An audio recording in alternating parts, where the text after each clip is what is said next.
Ayaan please আমাকে ছাড়ো, আমার অনেক লাগছে, আমার শরীরে জ্বর, প্লিজ আজকে আমাকে ছেড়ে দাও, আমি আর পারছি না। চুপ কর। কেন পারবি না? হ্যাঁ, কোচি ছেলেকে বিয়ে করছস না? এখন তো তোকে পারতেই হবে। তোকে বারবার বলছিলাম আপু আমি বিয়ে করব না আপনাকে, আপনি এই বিয়েটাতে না করে দেন। তুই আমার কোনো কথা শুনছস? তুই কি বলছিলি বড় আপুর উপরে আমি কিভাবে কথা বলবো? এখন চুপচাপ সহ্য কর, না হইলে মাইর খাবি। আয়ান আমার উপরে পরে অত্যাচার করো, এখন আমাকে প্লিজ ছাড়ো, আমার ভালো লাগছে না, মাথা ব্যথা আর অসহ্য লাগছে, প্লিজ আমাকে ছেড়ে দাও। নদীর কথা শুনে আয়ন রেগে গলা চেপে ধরে বলল, আদর করার সময় উল্টাপাল্টা কথা বললে মেজাজ গরম হয় জানার পর তুই আবার কথা কেন বলস? মাইন না দিলে তুই ভালো হবি না। আয়ন কথাগুলো বলেই নদীকে থাপ্পড় মারতে লাগলো। নদীর চোখ দিয়ে পানি পড়তে লাগলো। আর নিজের মতো করে আদর করতে লাগলো, আর নদীকে ইচ্ছে করে ব্যথা দিতে লাগলো। নদী সহ্য করতে না পেরে অজ্ঞান হয়ে গেল। নদী আয়ন নিজের মতো করে আদর করে নদীর উপর থেকে নেমে ডার থেকে সিগারেট বের করে বারান্দায় চলে গেল। সিগারেট ফুঁকাতে লাগলো আর বাহিরের দিকে তাকিয়ে ভাবতে লাগলো। উনি আমার নিজের বাবা নাকি সৎ বাবা বুঝতে পারি না, সব কিছুতে আমার উপরে চাপিয়ে দিবে। এত যদি এতিম ভাতিজির উপরে মায়া লাগে তাহলে বড় ছেলের সাথে বিয়ে না দিয়ে আমার সাথে দিল। যত সব কিছুতে বাড়াবাড়ি না করলে হয় না। একবার শুধু পড়াশোনা শেষ করি, তারপর এই বাড়িতে জীবনেও আসবো না। আয়ন কথাগুলো ভাবতে ভাবতেই হঠাৎ করে ফোন বেজে উঠলে আয়ন সিগারেট ফেলে দিয়ে রুমে চলে গেল। ফোনটা তুলতেই দেখে ওর গার্লফ্রেন্ড সোনালি কল দিয়েছে। আয়ন কল রিসিভ করতেই ওপাশ থেকে বলে ওঠে, আয়ান, আমি কিন্তু আত্মহত্যা করব। আমার ধৈর্যর বাঁধ ভেঙে গেলে কিন্তু খুব খারাপ হয়ে যাবে। আত্মহত্যা ছাড়া কিছু কি পারো? এক ডায়লগ বারবার দিও না, মেজাজ খারাপ আছে। দিন দিন বউয়ের প্রতি ভালোবাসা বেড়েই যাচ্ছে, তাই না? তুই যদি এখন ছাদে না আসোস, আমি কিন্তু সত্যি এখান থেকে ঝাঁপ দিব। আসতেছি। আয়ন কল কেটে দিয়ে টি শার্টটাই পরে রুম থেকে বের হয়ে সোজা ছাদে চলে গেল। ছাদে গেলে কান্নার শব্দ পেয়ে আয়ন বুঝতে পারল সোনালি কান্না করছে। আয়ন সোনালির পাশে গিয়ে বসলে সোনালি আয়নকে জড়িয়ে ধরে কান্না করতে করতে বলতে লাগলো, আয়ান, আমি আর কতদিন এসব সহ্য করব? আয়ান, তোমার পাশে আমি ওকে আর সহ্য করতে পারছি না, আমার অনেক কষ্ট হয়। আয়ান, তুমি এই বিয়েটা কেন করলে বলো তো? কেন করছি দেখো নাই? ন্যাকা কান্না করো না, রাগ হচ্ছে। নিজেও তো ছিলে, বিয়ে আটকাতে পারো নাই, সেখানে আমাকে আবার জিজ্ঞেস করছো কেন করলে বিয়ে?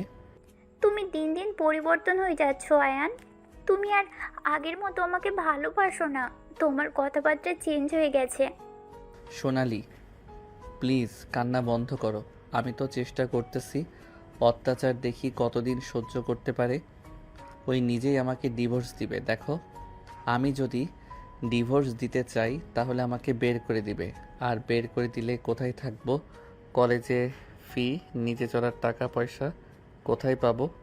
আমার পক্ষে চাকরি করাও সম্ভব না, ওইসব চাকরি আমার দ্বারা হবে না। আমাকে তো ভালোবাসো, আমার জন্য কি একটু কষ্ট করতে পারবে না? আমরা পালিয়ে যাই, দরকার হলে দুইজন কাজ করব। তাও এখন এখান থেকে চলো, ওর সাথে তোমাকে এক ঘরে দেখতে আর পারবো না। প্লিজ আমাকে নিয়ে পালিয়ে যাও। আবেগ দিয়ে কাজ হবে না। টাকা না থাকলে তুমিও আমার হাত ছেড়ে চলে আসবে।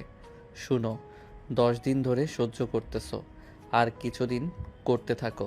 ওই নিজেই আমাকে ডিভোর্স দিবে দেখো। আমার মনে হয় না। ওকে কি অত্যাচার করো যে ও দিব্যি সবার সাথে হাসি খুশি থাকে? এইটাই তো অবাক হই, ওর শরীরে প্রায় জায়গায় আমার মায়ের ক্ষত, তারপরও ওর ভিতরে কোনো মন খারাপ বা কোনো কিছু দেখি না। সবার সাথে দিব্যি হাসি খুশি চলছে, কাজ করছে। তোমার আম্মু, আমার আম্মুও মাঝে মাঝে কত বকাঝকা করে, কিছু বলে না। ওই কি মানুষ নাকি অন্য কিছু? আমি ওর প্রশংসা শুনতে চাই না। কিভাবে ওকে এই বাড়ি থেকে বের করবে সেটা বলো। আর যেভাবেই হোক ওকে তোমার লাইফ থেকে সরানো লাগবে। চেষ্টা তো করতেছি, দেখা যাক কতদিন লাগে। দেখি আমার জানোটা কান্না করে কি অবস্থা করছো। আয়ান সোনালির চোখের পানি মুছে দিয়ে বাহুতে জড়িয়ে ধরে বসে থেকে টুকটাক কথা বলতে লাগলো। ভোর 5টায় আয়ান বলে ওঠে, রুমে যাও, সবাই উঠে পড়বে। তুমিও যাও। আয়ান নিচে নেমে চলে গেল। আয়ান নিজের রুমে গেল, সোনালি ওর রুমে চলে গেল। আয়ান রুমে গিয়ে দেখে নদী রুমে নেই। ওয়াশরুমের দিকে তাকাতে দেখে বন্ধ। বুঝতে পারল নদী ওয়াশরুমে আছে। আয়ান খাটে শুয়ে পড়ল। নদী ওয়াশরুম থেকে বের হয়ে বলে, আয়ান গোসল করে অজু করে নামাজ পড়তে যাও। পরে পড়বো। দেখো তুমি পরে সময় করে দিবে, আবার ঘুমিয়ে যাবে। গতকালের মতো যাও গোসল করে আসো। আয়ান উঠে ওয়াশরুমে চলে গেল। নদী জায়নামাজ বিছিয়ে নামাজ পড়তে লাগলো। নামাজ পড়া শেষ হলে ড্রেসিং টেবিলের সামনে বসে চুল হেয়ার ড্রাই করতে লাগলো। আয়ন ওয়াশরুম থেকে শার্ট প্যান্ট চাইলে নদীর আলমারি থেকে শার্ট প্যান্ট হাতে দিল। আয়নের হাতের সাথে নদীর হাত পড়তেই আয়ন চমকে গেল। আয়ন কিছু না বলে শার্ট প্যান্ট নিয়ে দরজা লাগিয়ে দিল। শার্ট প্যান্ট পরতে পরতে ভাবতে লাগলো, ওর শরীর তো জ্বরে পুড়ে যাচ্ছে। রাতে রাগের বশে বেশি করে ফেলছি। দিন দিন কি পশু হয়ে যাচ্ছি নাকি? মনের ভিতরে মায়া দয়া কিছু আসছে না। এমন হওয়া ভালো, তাও তো সরে না। এমন ছ্যাঁচড়া মাইয়া জীবনেও দেখি নাই। আয়ন কথাগুলো ভেবে পোশাক পরিবর্তন করে অজু করে নিল। অজু করে বের হয়ে মাথায় টুপি দিয়ে বের হয়ে গেল। মসজিদে গিয়ে নামাজ পড়া শেষ করে মসজিদে কোরআন বের করে আয়ান পড়তে লাগলো। 8টা পর্যন্ত ওইখান থেকে বের হয়ে গেল। আয়ান সোজা সামনের দোকানে বসে চিপস খেতে লাগলো। চকলেট কিনে খেতে খেতে বাসায় চলে গেল। আয়ান বাসে গেলে সোনালীকে বলল, খাবি নাকি? কিপটামি করে নিজের খাওয়াটা দিচ্ছি, আমার জন্য কিনে নিয়ে আসতে পারোস নাই? তোর বাপ কি টাকা দেয় যে কিনবো? তোর বাপ যে দেয় ওইগুলো কি করিস? ওইগুলো দিয়ে জুয়া খেলি। বেয়াদব। হ, আমি তো বেয়াদব। আপনার ভদ্রপোলা কোথায়? তাকে তো দেখছি না। রাহেলা, এই বেয়াদবটাকে এখান থেকে যেতে বলবে, নাকি আমি কিছু করব? আয়ান, তোর আব্বুকে কেন রাগাস? রান্নাঘরে আয়। আয়ন রান্নাঘরে গেলে দেখে নদী কাজ করছে। নদী পড়ে যেতে নেবে। আয়ন সাথে সাথে গিয়ে ধরে ফেল। নদী চোখে সব ঝাপসা হয়ে আসতে লাগলো। আয়নের আম্মু রেগে বলে, জামাইকে দেখে ঢং শুরু হয়ে গেছে। সামান্য জ্বর এসেছে, এতে মাথা ঘুরে দুবার পড়ে যেতে নিল। এত ঢং করতে পারে? ভাবি, তোমাকে তো বললাম আবার নেকামি করবে। আমাদের তো জীবনে জ্বর আসে নাই, এর থেকে কত জ্বর নিয়ে কাজ করে গেছি। আর সামান্য গা গরম হয়েছে তাতে এই অবস্থা। সব সময় নাটক করে। এই যা তো, তোর নাটক দেখতে মন চাচ্ছে না। নদী অনেক কষ্টে নিজেকে স্বাভাবিক করে নিয়ে বলল। আয়ান তোমার নুডলস ওই বাটিতে খেয়ে নাও। নদী কাজ করতে নিলে আর নিজের অজান্তে নদীকে কোলে তুলে নিল। সবাই অবাক হয়ে তাকালে নদী বলে, আয়ান কি করছো? ছাড়ো প্লিজ, রান্নাটা শেষ করতে হবে। বড় আব্বু ছোট আব্বু দোকানে যাবে তো। আয়নোর চকলেটটা নদীর মুখের মধ্যে দিয়ে নুডলসের বাটিটা ওর উপরে রেখে হাঁটতে লাগলো। আয়নের আম্মু বলতে লাগলো, আয়ান, লজ্জা শরম কি খেয়ে ফেলেছিস নাকি? নদীকে নামিয়ে দে বলছি। ওই আয়ান, কথা কানে যায় না? আয়নের চাচি আম্মু অনেক কিছু বলতে লাগলো। আয়নের আব্বু চাচু মনে মনে অনেক খুশি হলো। সোনালি রেখে গেল। নদী নামার চেষ্টা করতে লাগলো। আয়ন নদীকে নিয়ে সোজা রুমে চলে গেল। খাটে শুয়ে দিয়ে নদী উঠতে গিয়েও মাথা চড়ক দিল। নদী বলে ওঠে, আয়ান এখানে কেন নিয়ে আসলে? দেখো আমার শরীরে একদম শক্তি নাই। প্লিজ আমাকে এখন অন্তত ছেড়ে দাও। রাতে যত আদর করতে পারো করো, এখন আমাকে যেতে দাও। রান্নাটা করতে হবে, না হইলে ছোট আম্মু বড় আম্মু আরো রেগে যাবে। নদীর কথাগুলো শুনে আয়নের নিজের অজান্তে চোখের কোণায় পানি চলে আসলো। আয়ন সাথে সাথে চোখ মুছে ধমক দিয়ে বলে, এই চুপ করে শুয়ে থাক। আমি তোর হাজব্যান্ড। আমি যা বলবো ওইটা মানতে তুই বাধ্য। স্বামী অবাধ্য হইলে কি হয় জানোস তো? আয়ান আমি জানি, প্লিজ আমার উপরে রাগ করো না। আমি প্রমিস করছি রাতে আমি একটু টু শব্দও করবো না। আমাকে এখন ছেড়ে দাও, আমার সাথে কিছু করো না। আয়ন নদীকে জোর করে শুইয়ে দিল। নদী ভয়ে কুকড়ে উঠল। আয়ন নদীকে অবাক করে দিয়ে নুডলসের বাটিটা হাতে নিয়ে নুডলস নদীর মুখের সামনে ধরল। নদী অবাক হয়ে বলে, কি করছো? এইটা তো তোমার, তুমি খাও, আমি নিচে যাই। হা কর। আয়ান তুমি খাও, সকালে তোমার ক্ষুধা সহ্য হয় না।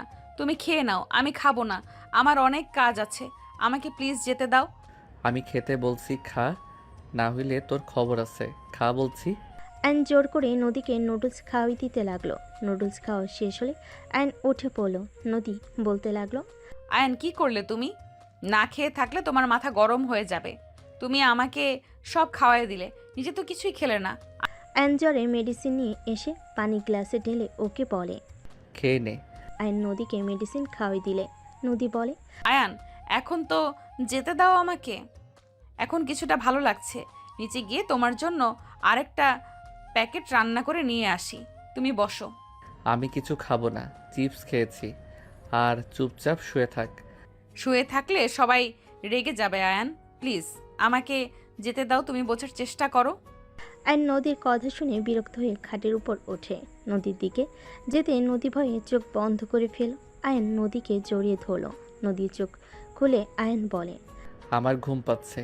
তুই যদি উঠে যাস তোর খবর আছে। তোকে জড়িয়ে ধরে ঘুমাবো। যদি উঠে যাস তাহলে কি হতে পারে বুঝতে পারছস? আয়নের কথাই ভয় পেয়ে নদী শুয়ে থাকলো। আয়ন নদীর দিকে তাকিয়ে দেখে নদী উপরের দিকে তাকিয়ে আছে। আয়ন নদীর দিকে তাকিয়ে থেকে ভাবতে লাগলো, আমি কি ওর উপরে বেশি অত্যাচার করে ফেলছি?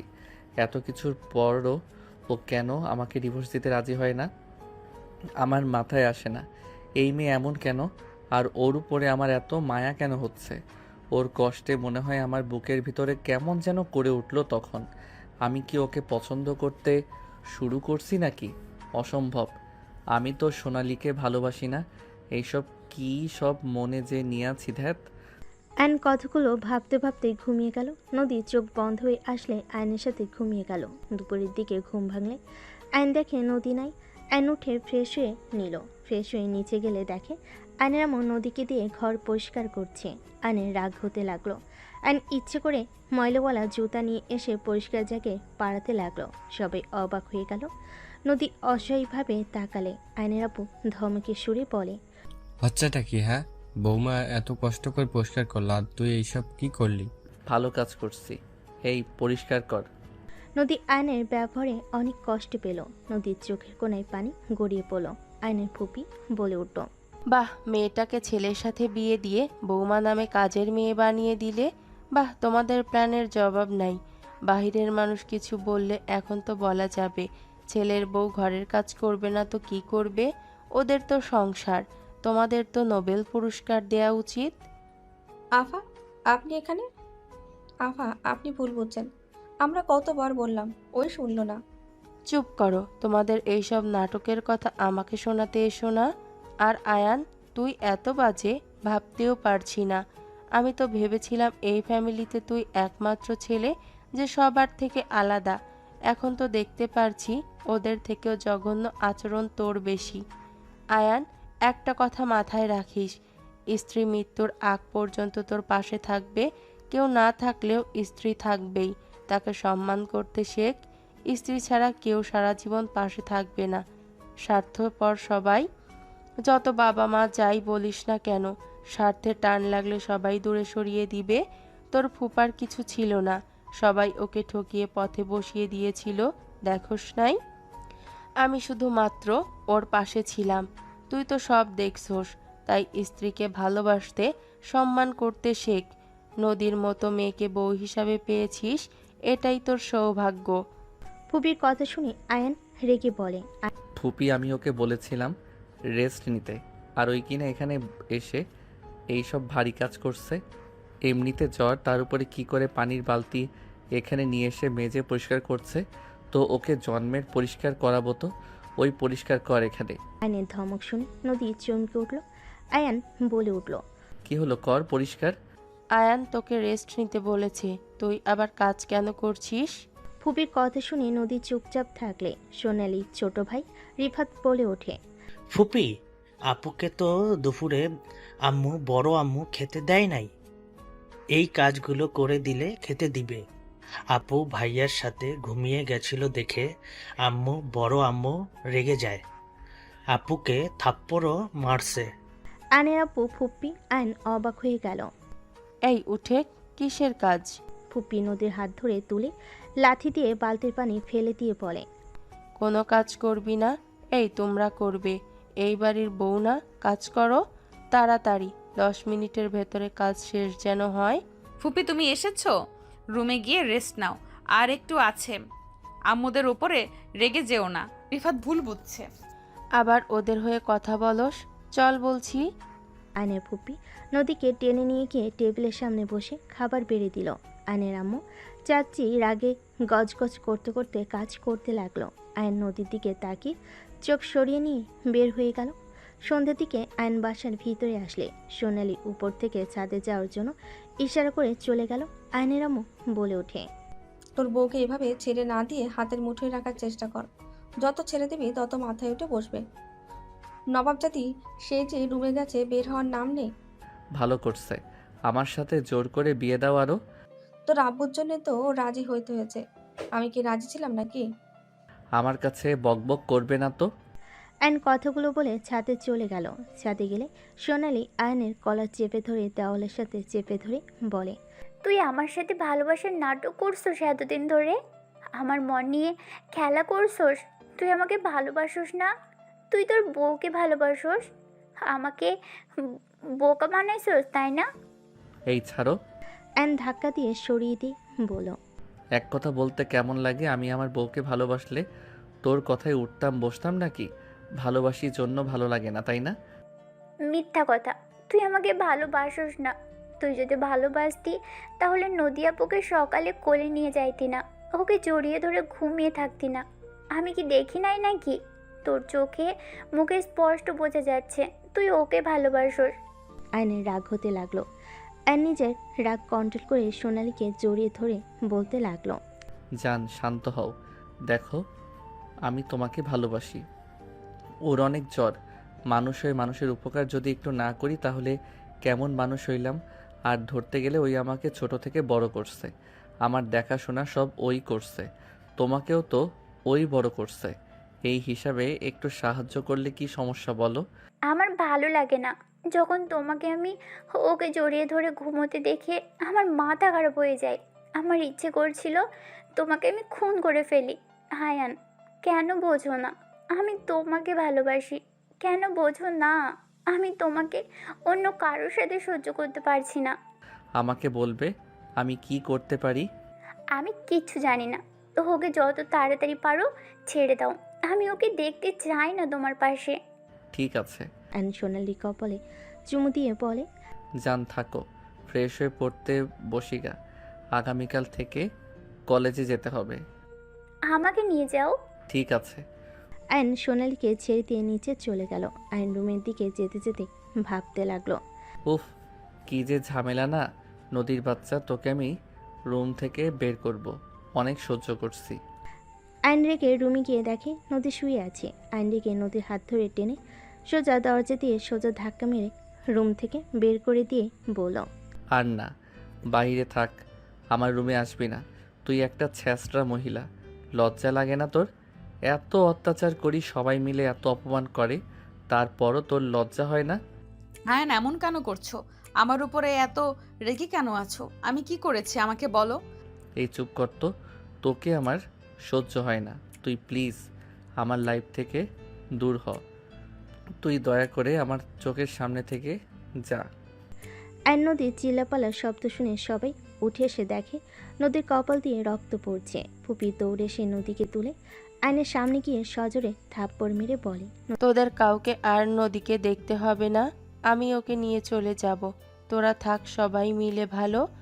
আয়ান, তুই আজ যা করলি, তোর কপালে দুঃখ আছে, তোকে পস্তাতে হবে দেখে নিস। নদীর জন্য তোকে কাঁদতে হবে। ফুপি, বাজে কথা বলো না, ওর জন্য আমাকে পস্তাতে হবে না। ওই আমার লাইফে আসার পর থেকে আমি পস্তাচ্ছি, আমার ওকে দেখলে শরীর চলে। প্লিজ আমার লাইফ থেকে এই আপদটা নিয়ে গিয়ে উদ্ধার করো আমাকে, আমি আর ওকে নিতে পারছি না। আয়ন আমি তো সব সময় তোমার মনের মতো হয়ে থাকার চেষ্টা করলাম। আয়ন তারপরও তুমি কেন এমন করছো? তুমি কি জন্য এত রেগে গেছো আমাকে বলো। আমার ভুল, আমাকে শোধরানোর সুযোগ অন্তত দাও। আয়ান তোমার পায়ে পড়ি, প্লিজ তুমি আমাকে তোমার থেকে দূরে সরিয়ে দিও না। তুমি ছাড়া আর ফুপি ছাড়া আমার আপন বলতে কেউ নেই। আয়ান প্লিজ তুমি এমন করো না। নদী কান্না করতে করতে আয়নের পা জড়িয়ে ধরে কথাগুলো বলতে লাগলো। আয়ন রেগে ধাক্কা মেরে দিয়ে বলে, সরো তো। আয়ান, নদী যদি এই বাসা থেকে বের হয়, তুই নিজেও এই বাসা থেকে বের হয়ে যাবি। নদী না থাকলে আমি তোকে এই বাসায় রাখবো। এইটা যদি ভাবস তাহলে জীবনে বড় ভুল করবি। তোমার সমস্যা কি আব্বু? তুমি আমার সাথে এমন অবিচার কেন করো? তোমার কোনো বিবেক আছে? তুমি কোন হিসাবে আমার 5 বছরের বড় মেয়ের সাথে বিয়ে দিলে? ওই আমাকে কোলে করে রাখতো, সেই মানুষের সাথে আমার বিয়ে কি করে দিলে? তোমার তো বড় ছেলেও ছিল, তাকে বাদ দিয়ে আমার গলায় কেন দিলে? আমি কি তোমার সৎ ছেলে নাকি? আয়নের কথা শুনে আয়নের আব্বু সজোরে থাপ্পড় মারল। আবারও মারতে যাবে নদীকে সামনে দাঁড়ালে নদীর গালে থাপ্পড়টা পড়ল। নদীর থাপ্পড় খেয়ে অজ্ঞান হয়ে গেল। নদী পড়ে যেতে নিবে, সাথে সাথেই আয়ন ধরে ফেলল। নদীর আব্বু ফুপি বলতে লাগলো, নদী, এই নদী, চোখ খোল। তুই যাকে বের করার চেষ্টা করছিস, দেখ তোকে মার খাওয়ায় সে সহ্য করতে পারছে না। এই অসুস্থ শরীর নিয়ে তোর থাপ্পড় নিজের গালে নিল। তোদের জন্য ওই জীবন দিলেও তোদের মন গলবে না। মা ছেলে সব এক তোরা, তোদের কপালে দুঃখ আছে। আমি বারবার বলছি, অহংকার কমা আয়ান। আয়নর ফুপির কথা শুনে সোনালির দিকে তাকাতেই সোনালি ফোনে কথা বলার ভান করে চলে গেল। আয়ন নদীকে কোলে তুলে নিয়ে রুমে ঢুকিয়ে পড়ল। নদীকে খাটে শুইয়ে দিলে ফুপি এসে পানি ছিটিয়ে দিতে লাগলো। আয়ন নদীর দিকে তাকিয়ে থাকতে লাগলো। আয়নের আব্বু ধমক মারলে আয়ন রুম থেকে বের হয়ে গেল। আয়ন সোজা সাদিকে এক কানিতে দাঁড়িয়ে থেকে সব কিছু ভাবতে লাগলো।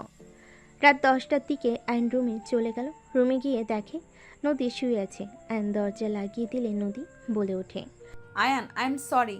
আয়ান তুমি চাইলে এখন আদর করতে পারো, আমি তোমাকে বাধা দেব না। তাও তুমি আমাকে বের করে দিতে চেও না। আয়ান তুমি আমার হাজবেন্ড, তুমি একমাত্র আমার প্রিয় মানুষ। সেই তুমি যদি আমার উপরে রেগে থাকো তাহলে আমি কোথায় যাব? আয়ান দয়া করে আর রাগ করো না, আসো। নদী কথাগুলো বলে বুকের উপর থেকে শাড়ির আঁচলটা ফেলে দিল। আয়ন লাইট অফ করে ডিম লাইট জ্বালিয়ে পাশের বালিশটা ঠিক করে শুয়ে পড়ল ঘুরে। নদী আয়নের শরীরে হাত দিয়ে বলল, আয়ান আমাকে আরেকটা সুযোগ দাও, আমি আর কখনোই তোমাকে বাধা দিব না। আয়ান প্লিজ আমার দিকে ঘোরো না। নদী কান্না করতে করতে আয়নের কাছে ক্ষমা চাইতে লাগলো। আয়ন এক ঝটকায় হাত সরিয়ে দিয়ে বলল, হাত সরাতো, মেজাজ গরম করিস না, ঘুমাতে দে। আয়ান আমাকে শেষবারের মতো ক্ষমা করে দাও। আমি তো তোমাকে বলছি আর কখনোই বাধা দিব না। প্লিজ আমাকে ক্ষমা করে দাও। তুমি এভাবে রাগ করে থেকো না। থাপ্পড় খাস না, ঘুমাতে দাও। আয়ন ধমকে সুরে কথাগুলো বলে চোখ বন্ধ করে নদী কান্নার শব্দে বিরক্ত হয়ে বলল, এই কান্না থামাবি? গলা চেপে ধরবো যদি কান্না করো। শান্তিতে ঘুমাতে দিবি? জীবনের সব শান্তি তো কেড়ে নিয়েছিস, অন্তত আমাকে ঘুমাতে দে শান্তিতে। আয়নের কথা শুনে নদী নিজের কান্না কন্ট্রোল করে শুয়ে পড়ল। সকালে ঘুম ভাঙলে আয়ন ফ্রেশ হয়ে চলে গেল।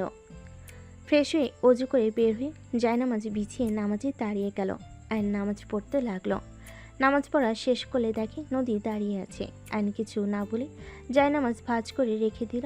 নদী বলে ওঠে, আয়ান চা। খাবো না। আয়ান এখনো রেগে আছো? মেডিসিন খাইছস? না তুমি চাটা খেয়ে নাও। খাবো না। আয়ন নদীকে কিছু বলতে না দিয়ে চলে গেল। আয়ন সোজা ছাদে চলে গেল। সাদিকে বসে থাকতে লাগলো। আয়ন বাহিরের দিকে তাকিয়ে থাকতে লাগলো।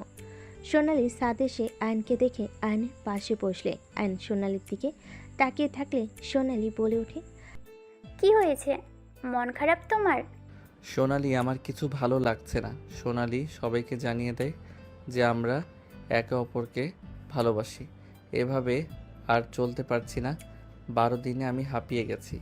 আমি তোমাকে ভালোবাসি, আমি তোমাকে ছাড়া অন্য কারোর সাথে থাকতে পারছি না।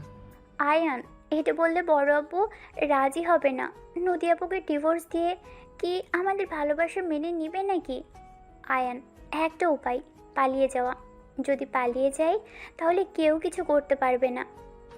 বারবার পালানোর কথা কেন বলো? পালিয়ে গেলে বাসার সবার মাথা নিচু হয়ে যাবে। সবাই আব্বু কাকুকে দেখে সিসি করবে। আর পালিয়ে গেলে আমরা থাকবো কোথায়, খাবো বা কি? অনেক ঝামেলা। পালিয়ে গেলে তো হয় না। আমরা টাকা পয়সা গহনা নিয়ে পালাবো। যতদিন না আমাদের চাকরি হয় ততদিন ওইগুলো দিয়ে চালিয়ে নিব।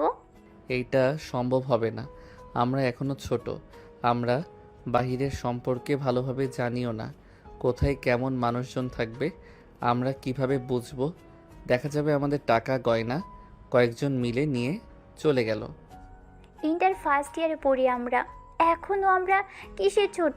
আমাদের যথেষ্ট বুদ্ধি হয়েছে। না না, দিলে সমস্যা। এক, যদি পালিয়ে যায়, যদি রাগের বশে ত্যায্য পুত্র করে, তাহলে সব হারাবো। দুই, যদি পালিয়ে গিয়ে কিছু না করতে পারি, তাহলে তোমাকেও হারাবো, সাথে আমার লাইফটা ধ্বংস হয়ে যাবে। আয়নের কথা শুনে সোনালি রেগে বলে ওঠে। কাপুরুষের মতো কথা বলিস না।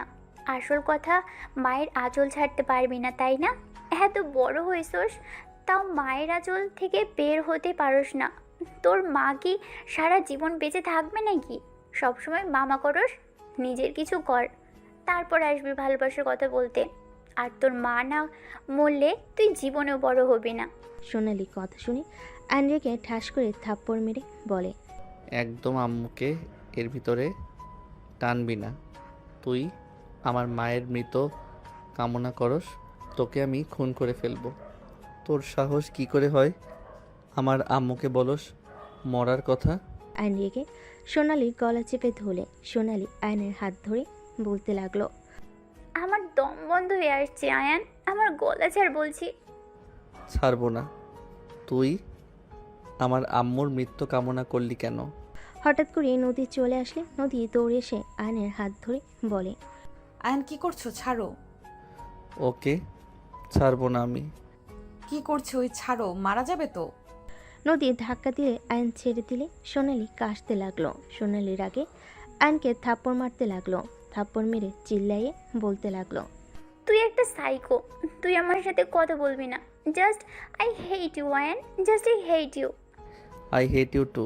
তুই যা এখান থেকে। তোকেও আমি ঘৃণা করি। যে আমার প্রিয় মানুষকে অপছন্দ করবে, আমি তাকে মাথায় রাখবো। যদি ভেবে থাকোস জীবনে বড় ভুল করবি, তুই আমার চোখের সামনে থেকে যা। তোকে আমি দেখতে চাই না। আয়নের কথা শুনে সোনালি রেখে আয়নের বুকে দুহাত দিয়ে ধাক্কা মারে। আয়ন পড়ে যেতে নিবে, সাথে সাথে নদী আয়নের শার্ট ধরে ফেল, সোজা আয়নের উপর গিয়ে পড়ল। নদী আয়নকে বলতে লাগলো। তুমি ঠিক আছো?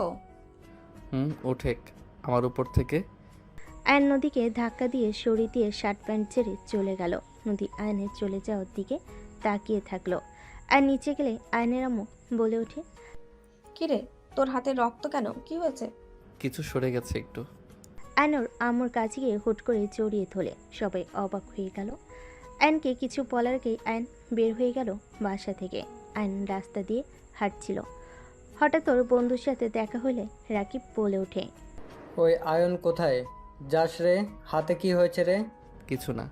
তুই কোথাও যাচ্ছিস নাকি? চল দাওয়াত খেয়ে আসি। কোথায়? ফুপির বাসায় যাব। চল যাই, ফুপি খুশি হবে তোকে দেখলে। ওকে চল। আয়ন রাকিব একসাথে গাড়িতে উঠে যেতে লাগলো। সামনে ফার্মেসিতে গিয়ে হাত পরিষ্কার করে স্টিকার ব্যান্ডেজ লাগিয়ে চলে গেল। আয়ন রাকিবের সাথে ওর ফুপির বাসে গিয়ে সবার সাথে আড্ডা দিতে লাগলো। রাতে খাবার খেয়ে সবার সাথে আড্ডা দিয়ে দুজন সবার থেকে বিদায় নিয়ে বের হয়ে আসলো। রাকিব বলে ওঠে। কি ব্যাপার সোনালি, তো একবারও কল দিল না? কাহিনী কি? ওর সাথে কিছু হয়েছে নাকি? ওই আজকে আম্মুকে নিয়ে বাজে কথা বলছে, আম্মুর মৃত্যু কামনা করছে সেটা নিয়ে। আয়ন সব কিছু খুলে বলে রাকিব বলে ওঠে। দেখ, রাগ করা স্বাভাবিক। আবার আমি বলছি না সোনালি যা বলেছে তা বলে ঠিক করেছে, কিন্তু আয়ন তুই একটু বেশি আন্টির ভক্ত। শুন মা, ভক্ত হওয়া ভালো, বাট বেশি না। তুই আসলে আমাদের মতো না, এখনও বাচ্চাদের মতো তোর ব্যবহার, ম্যাচুরিটি তোর ভিতরে তেমন একটা দেখতে পাই না। শোন, রাগারাগি না করে সোনালিকে বুঝিয়ে সময়ের অপেক্ষা কর। আর আরেকটা কাজ করা যায়, নদী আপুর সাথে অন্য একটা ছেলেকে লাগিয়ে দে, বদনাম দিয়ে বের করে দে, তাহলে তো হয়ে যায়। কথাটা মন্দ বলিস নাই, কিন্তু ওর তো ছেলে কোনো ফ্রেন্ড নাই যে তার সাথে মিলিয়ে কথাগুলো বলে বের করব। আরে ফ্রেন্ড নাই তো কি হয়েছে? আমি তোকে কিছু প্ল্যান বলি, সেই অনুযায়ী করলে 100% কাজ দিবে। কি প্ল্যান? আয়নের কথা শুনে রাকিব ওকে প্ল্যান বলতে লাগলো। আয়ন মনোযোগ দিয়ে শুনতে লাগলো। আয়নকে সব বুঝিয়ে রাকিব বলে ওঠে। ওকে, এখন সোনালির রাগ ভাঙিয়ে দুইজনে মিলে কাজে লেগে যা। আমি আসছি, ভাড়া দিয়ে দিস। বাই। রাকিব রিক্সা থেকে নেমে চলে গেল। রিক্সাওয়ালা আয়নকে নিয়ে যেতে লাগলো। রিক্সাওয়ালা মামা হঠাৎ করে বলে ওঠে। মামা, আমার কথাগুলো ঠিক হবে না, কিন্তু আপনি যা করতে চাচ্ছেন মোটেও ঠিক হবে না। আমি নদী মামনিকে চিনি, উনি অনেক ভালো মেয়ে। তার সাথে এমন করলে আল্লাহ আপনাকে ছাড়বে না। ভালো মানুষের ক্ষতি করলে নিজেও ক্ষতিগ্রস্ত হবেন। আপনি তাকে পছন্দ করেন না, তাকে বুঝিয়ে ছেড়ে দেন, বাট এমন নোংরা অপবাদ দিলে আপনার নিজেদের মান সম্মান থাকবে না। সবাই আপনাদের নিয়ে ছি ছি করবে। বলতে আপনারা এমন মানুষ করলেন যে লাস্টে এই কাজ করলো। আপনার সাথে জোর করে বিয়ে করিয়ে দিয়েছে। মেয়েটাও ভালো করেছে না, ধরেন কথার সম্মুখে পড়তে হবে। এখন ভেবে দেখেন কি করবেন। আয়ন রিক্সাওয়ালার কথা শুনে বলে। আমাকে জ্ঞান দিবেন না তো। রিক্সাওয়ালা রিক্সা চালান, প্যাসেঞ্জার কি করলো না করলো সেদিকে কেন কান দিচ্ছেন? আয়নের কথা শুনে রিক্সাওয়ালা মামা বলে। আমি জানি আমার কথাগুলো বলা ঠিক হয় নাই, কিন্তু এই ভালো মায়াডার ক্ষতি কইরেন না। মায়াডা অনেক ভালো, তাই আমি চুপ থাকতে পারলাম না। যাদের জন্য ওই মায়ার ক্ষতি করতে চাচ্ছেন, ওই মায়া দেখেন আপনাকে সুখে থাকতে দিবে না, আপনাকে অশান্তিতে রাখবে দিনরাত। একজন ভালো বউ পাওয়া ভাগ্য ব্যাপার। একবার যদি বউ খারাপ হয় সারা জীবনে পস্তাতে হবে। এত জ্ঞান দিয়েন না, আমার ব্যাপার আমি বুঝে নিব। আপনি দয়া করে চুপ থাকেন, আমার মেজাজ খারাপ করেন না। আয়নের কথা শুনে রিক্সাওয়ালা চুপ করে রিক্সা চালাতে লাগলো। আয়ন রাকিবের কথা একবার রিক্সাওয়ালার কথাগুলো ভাবতে লাগলো। আমাকে কাজটা করতে হবে, না হইলে আমি সোনালীকে কোনোদিনও পাবো না। ওর মান সম্মান গেলে যাবে, তাতে আমার কি? আমি তো সোনালীকে নিয়ে ভালো থাকতে পারবো। সোনালীকে আমি সারা জীবনের মতো পাবো। অন্য কথা ভেবে লাভ নাই। আমাকে এই কাজ করা লাগবে, কিন্তু ওর ঘরে কাকে পাঠাবো? আর ওর কিছু ছবি তোলা লাগবে, বন্ধুকে দিয়ে এডিট করে নিলে হয়ে যাবে। আয়ন কথাগুলো ভাবতে ভাবতে বাসার সামনে রিক্সা থামলে আয়ন রিক্সাওয়ালাকে ভাড়া দিয়ে ভিতরে চলে গেল। আবার গেট দিয়ে বাহিরে এসে দৌড়ে রিক্সাওয়ালাকে থামিয়ে বলে। মামা, কথাগুলো আমরা তিনজন জানি। যদি কারো কানে যায় তাহলে আপনার কপালে দুঃখ আছে। আপনার ঘরে তো মেয়ে বউ আছে, তাই না? বুঝতে পারছেন কি করতে পারি? আয়ন কথাগুলো বলে ভিলেন মার্কা হাসি দিলে রিক্সাওয়ালা রেগে আয়নের মুখে সজোরে ঘুষি মেরে বলে। আমার বউ বাচ্চার দিকে চোখ তুলে তাকালে তোর চোখ তুলে নিয়ে ফেলবো। গরিব হতে পারি, তোর মতো কাপুরুষ না যে অন্য কারোর কথায় নিজের স্ত্রীর কাছে অন্য পুরুষ পাঠাবো। আমার বউ বাচ্চা আমার কাছে জীবন, আরেকটা অংশ। যাদের ছাড়া আমি অসম্পূর্ণ, তাদের দিকে চোখ তুলে তাকালে চোখ তুলে ফেলবো আমি। রিক্সাওয়ালাকে মারতে গিয়েও আয়ন মারল না। রিক্সাওয়ালা রিক্সা নিয়ে চলে গেল। আয়ন রিক্সাওয়ালার চলে যাওয়ার দিকে তাকিয়ে থাকলো। রিক্সাওয়ালা চলে গেলে আয়ন গেটের কাছে এসে ভিতরে ঢুকে পড়ল। আয়ন বাসার ভিতরে ঢুকলে চাচি বলে ওঠে। আয়ান, সোনালির সাথে তোর কি হয়েছে? সোনালি সেই যে কান্না করছে সকাল থেকে, কারো কথা শুনছে না, না খেয়ে আছে সারাদিন, কিছু খায়নি। কি হয়েছে তোদের মাঝে? আয়ান, তুই ওর গলা চেপে কেন ধরেছিলি? আমাকেও মেরেছে, আমিও মারছি। তোর কি কোনো কাণ্ডজ্ঞান হবে না? ওই বড় হয়েছে, তুইও বড় হয়েছিস, এখনো আগের মতো মারামারি কেন করিস? তুই কি ভালো হবি না কোনো দিন? যা, সোনালীকে শান্ত করে খাবার না খাওয়াতে পারলে তোর খবর আছে। যাচ্ছি, আমার কাছে খাবার দাও, আমি যাচ্ছি। চাচি খাবারের প্লেটে খাবার দিয়ে আয়নের হাতে দিল। নদী আয়নের দিকে তাকিয়ে থেকে বলে। আয়ন, একটু মাথা ঠান্ডা রাখো। সোনালি একটু রাগী, জানো তো। তুই চুপ কর, সব নষ্টের মূল হইলি তুই। তুই আমার সামনে কথা বলিস না, মুখে মেরে মুখ ভেঙে ফেলবো।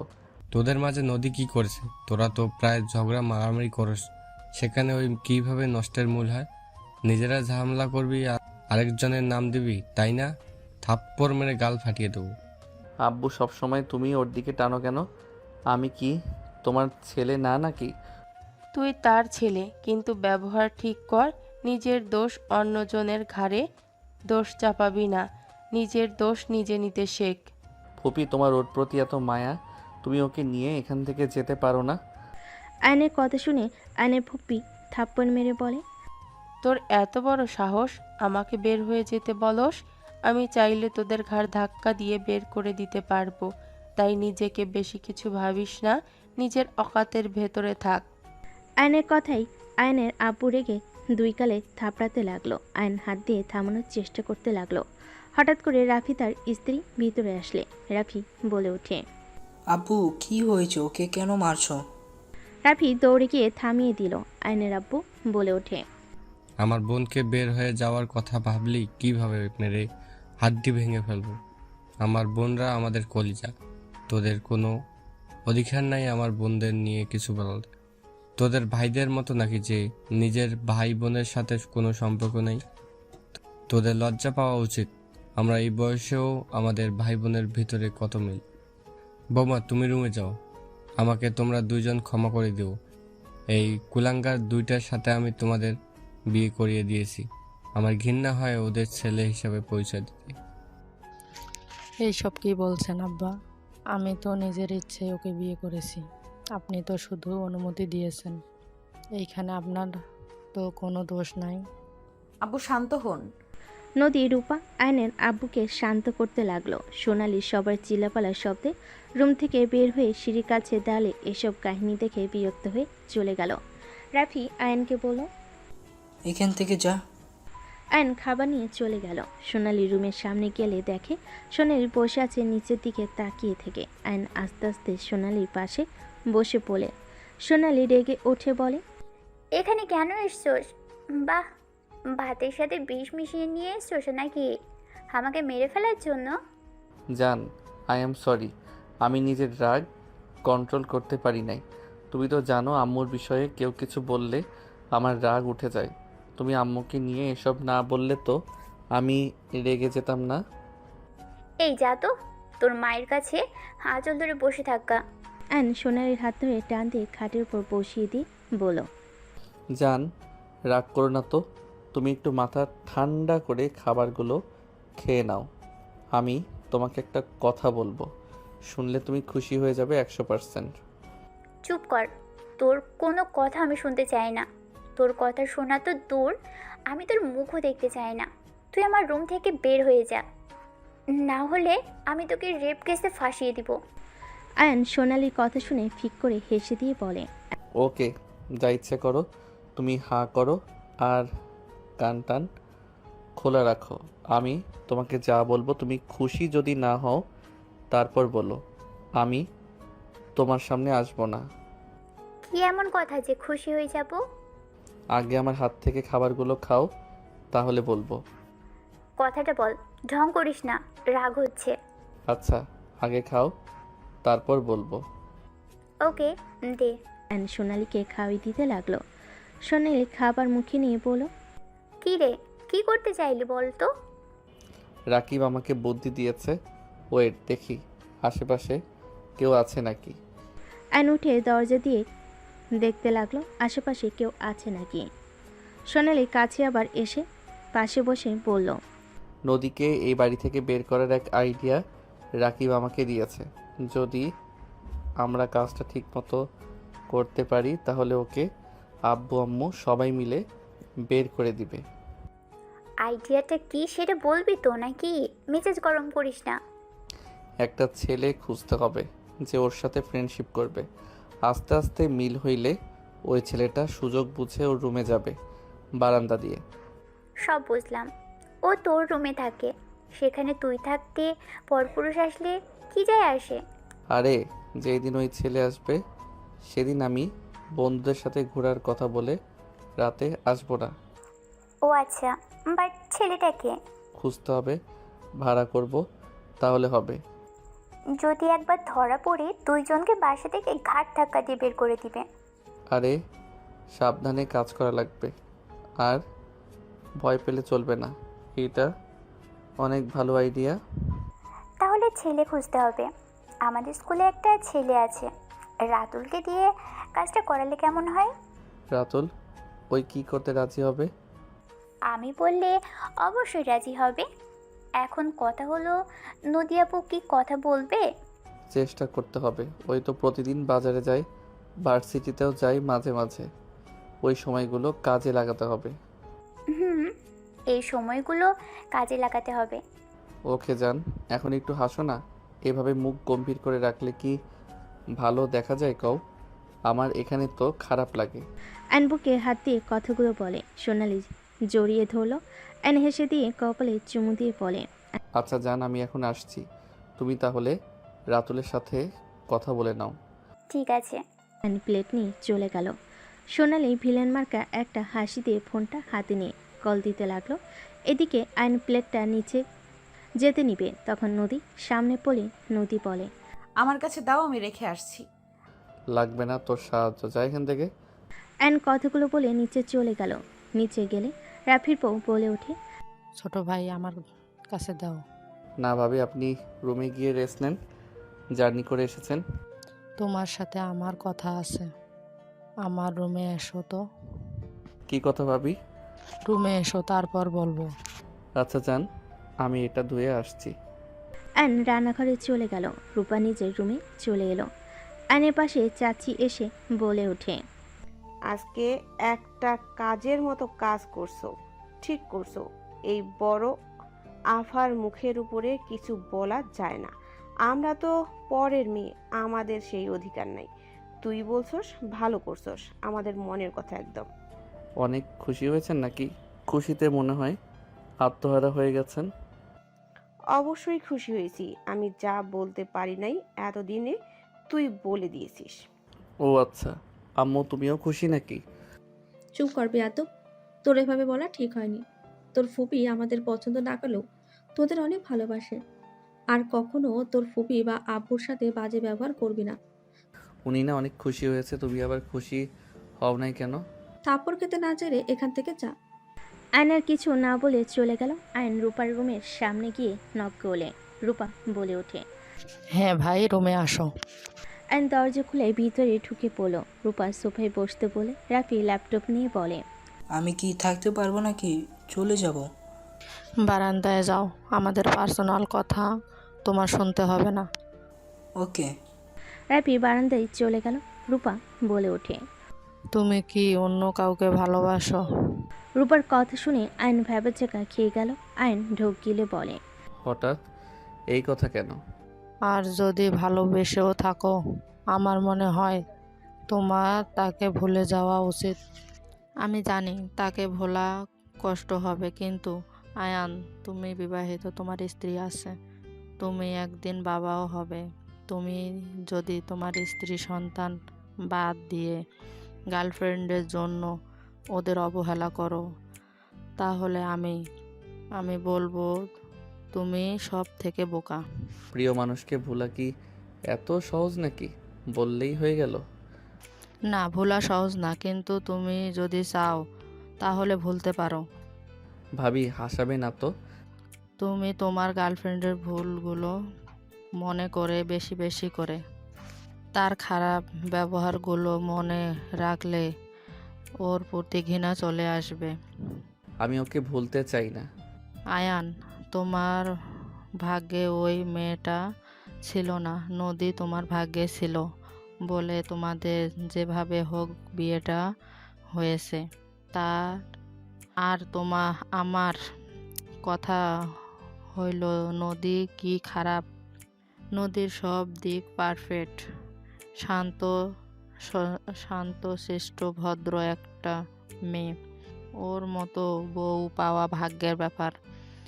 আর সব থেকে বড় কথা, তোমার ভাইয়ের চরিত্র কেমন, সেই কেমন মানুষ সবাই কিন্তু জানে। ওর গার্লফ্রেন্ড ওকে ছেড়ে চলে গেছে। ও ওই ওই কি আমার সাথে সংসার করছে না? আর আমি এত কিছু জেনেও ওর সাথে আছি কেন বলো তো? কারণ আমাদের মাঝে ভালোবাসার সম্পর্কটা হয়ে গেছে। আপনি ভালো তাই ভাইয়ার সাথে থাকেন।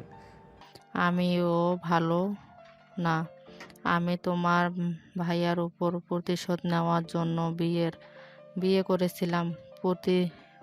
প্রথম তোমার ভাইয়ার সব কিছু আমার রাগ হতো, বিরক্ত লাগতো। একটা জিনিস জানলে অবাক হতে পারো, তোমার ভাইয়ার খারাপ হলেও স্বামী হিসেবে কিন্তু অনেক ভালো। আমি শুধু ওকে প্রথম প্রথম অপমান করতাম। ও আমাকে সব সময় বোঝার চেষ্টা করতো ও ভালো হয়ে যাবে, আগের মতো আর করবে না। ও আমার কথা মতো চলবে, আমি ওকে বিশ্বাস করতাম না। আস্তে আস্তে তোমার ভাইয়ের প্রতি ভালোবাসা, আসলে আমি ওকে ভালোবাসা দিয়ে আমার মনের মতো গড়ে নিয়েছি। এখন তো দেখো আমার প্রতি তোমার ভাইয়ার কত কেয়ারিং। ভাইয়ার মতো আমি অত পাল্টি খাইতে পারি না। আমি যাকে ভালোবাসি তাকে ভালোবাসবো, অন্য কাউকে না। যে তোমার কপালে নেই তাকে নিয়ে ভেবে কোনো লাভ আছে? তুমি তো নদীকে ঠকাচ্ছ। তোমার কোনো অধিকার নেই নদীর হক নষ্ট করবার। তোমার কোনো অধিকার নেই। তুমি ওর হাজবেন্ড। নদীর সম্পূর্ণ অধিকার আছে তোমার উপরে, অধিকার খাটানোর, তোমার ভালোবাসা পাওয়ার। তুমি ওকে জায়গা না দিয়ে অন্য কাউকে জায়গা দিয়ে বসে থাকবে, এটা হয় না। তো কি করব? আমার ভালোবাসা মানুষকে ছাড়া আমি বাঁচতে পারবো না। এটা একটা ভুল কথা আয়ান। কারো জন্য কারো জীবন থেমে থাকে না, আর তুমি বাঁচবে না। আমার বয়ফ্রেন্ড আমাকে এই কথা বলেছিল। সে কিন্তু মারা যায় নাই। তার একটা মেয়ে আছে 2 বছর। তাহলে এখন নিজেই ভেবে দেখো, এইসব কথার কোনো অর্থ আছে? সব ভিত্তিহীন। এইসব মিথ্যা কথা বুঝতে পারছো? তুমি নদীকে সময় দাও, ওর সাথে ভালো সময় কাটাও। আমার বিশ্বাস তুমি ওকে ভালোবাসতে বাধ্য হবে। তোমার সাথে বিয়ে না হলে নদীকে আমার ভাইয়ের বউ বানাতাম। তোমার ভাগ্যে ছিল বলে করতে পারলাম না। এইটাই করেন, আমি ডিভোর্স দিয়ে দেই। আপনি আপনার ভাইয়ের সাথে বিয়ে দিয়ে দেন। আয়ান, কি ধরনের কথা বলছো? ডিভোর্স দিবে মানে? দেখো, বাড়াবাড়ি করা ঠিক না। তুমি ওর সাথে আরো কিছুদিন সময় কাটাও। আর একটা কথা মনে রেখো, এমন কিছু করো না ফ্যামিলির মান সম্মান নষ্ট হয়। তোমাকে সবাই ভালোবাসে, তুমি এমন কিছু করো না, সবার মন ভেঙে যায়। ভাবি, সবার কথা ভেবে তো আর আমার লাইফ আমি নষ্ট করতে পারি না। আমার পক্ষে সম্ভব না নদীর সাথে সম্পর্ক রাখা। আমি ওকে বড় বোনের মতো দেখছি, হুট করে বউ হয়ে গেল। ব্যাপারটা কতটা জঘন্য হইল। কাজিন হয় তোমার, মায়ের পেটের বোন না যে।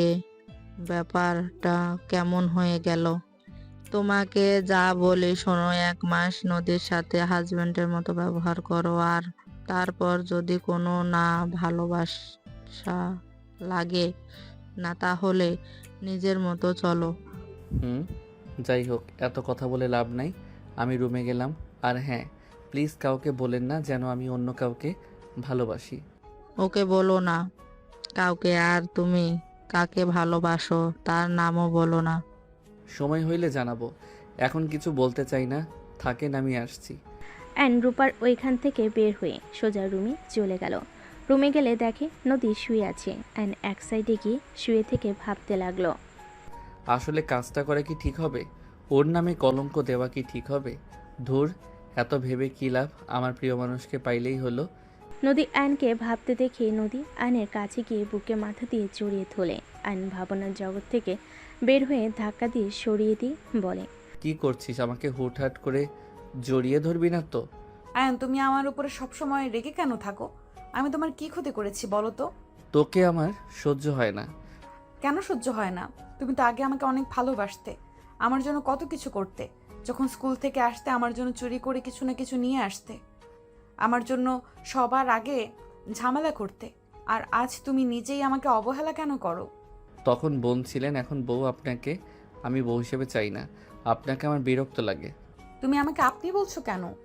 আর আমি তো তোমাকে বলছি না আমাকে স্ত্রী হিসেবে মেনে নাও। আমার সাথে তো বন্ধুর মতো আচরণও করতে পারো। চুপ কর তো, ঘুমাবো। অ্যান ঘুরিয়ে চোখ বন্ধ করে ঘুমিয়ে গেল।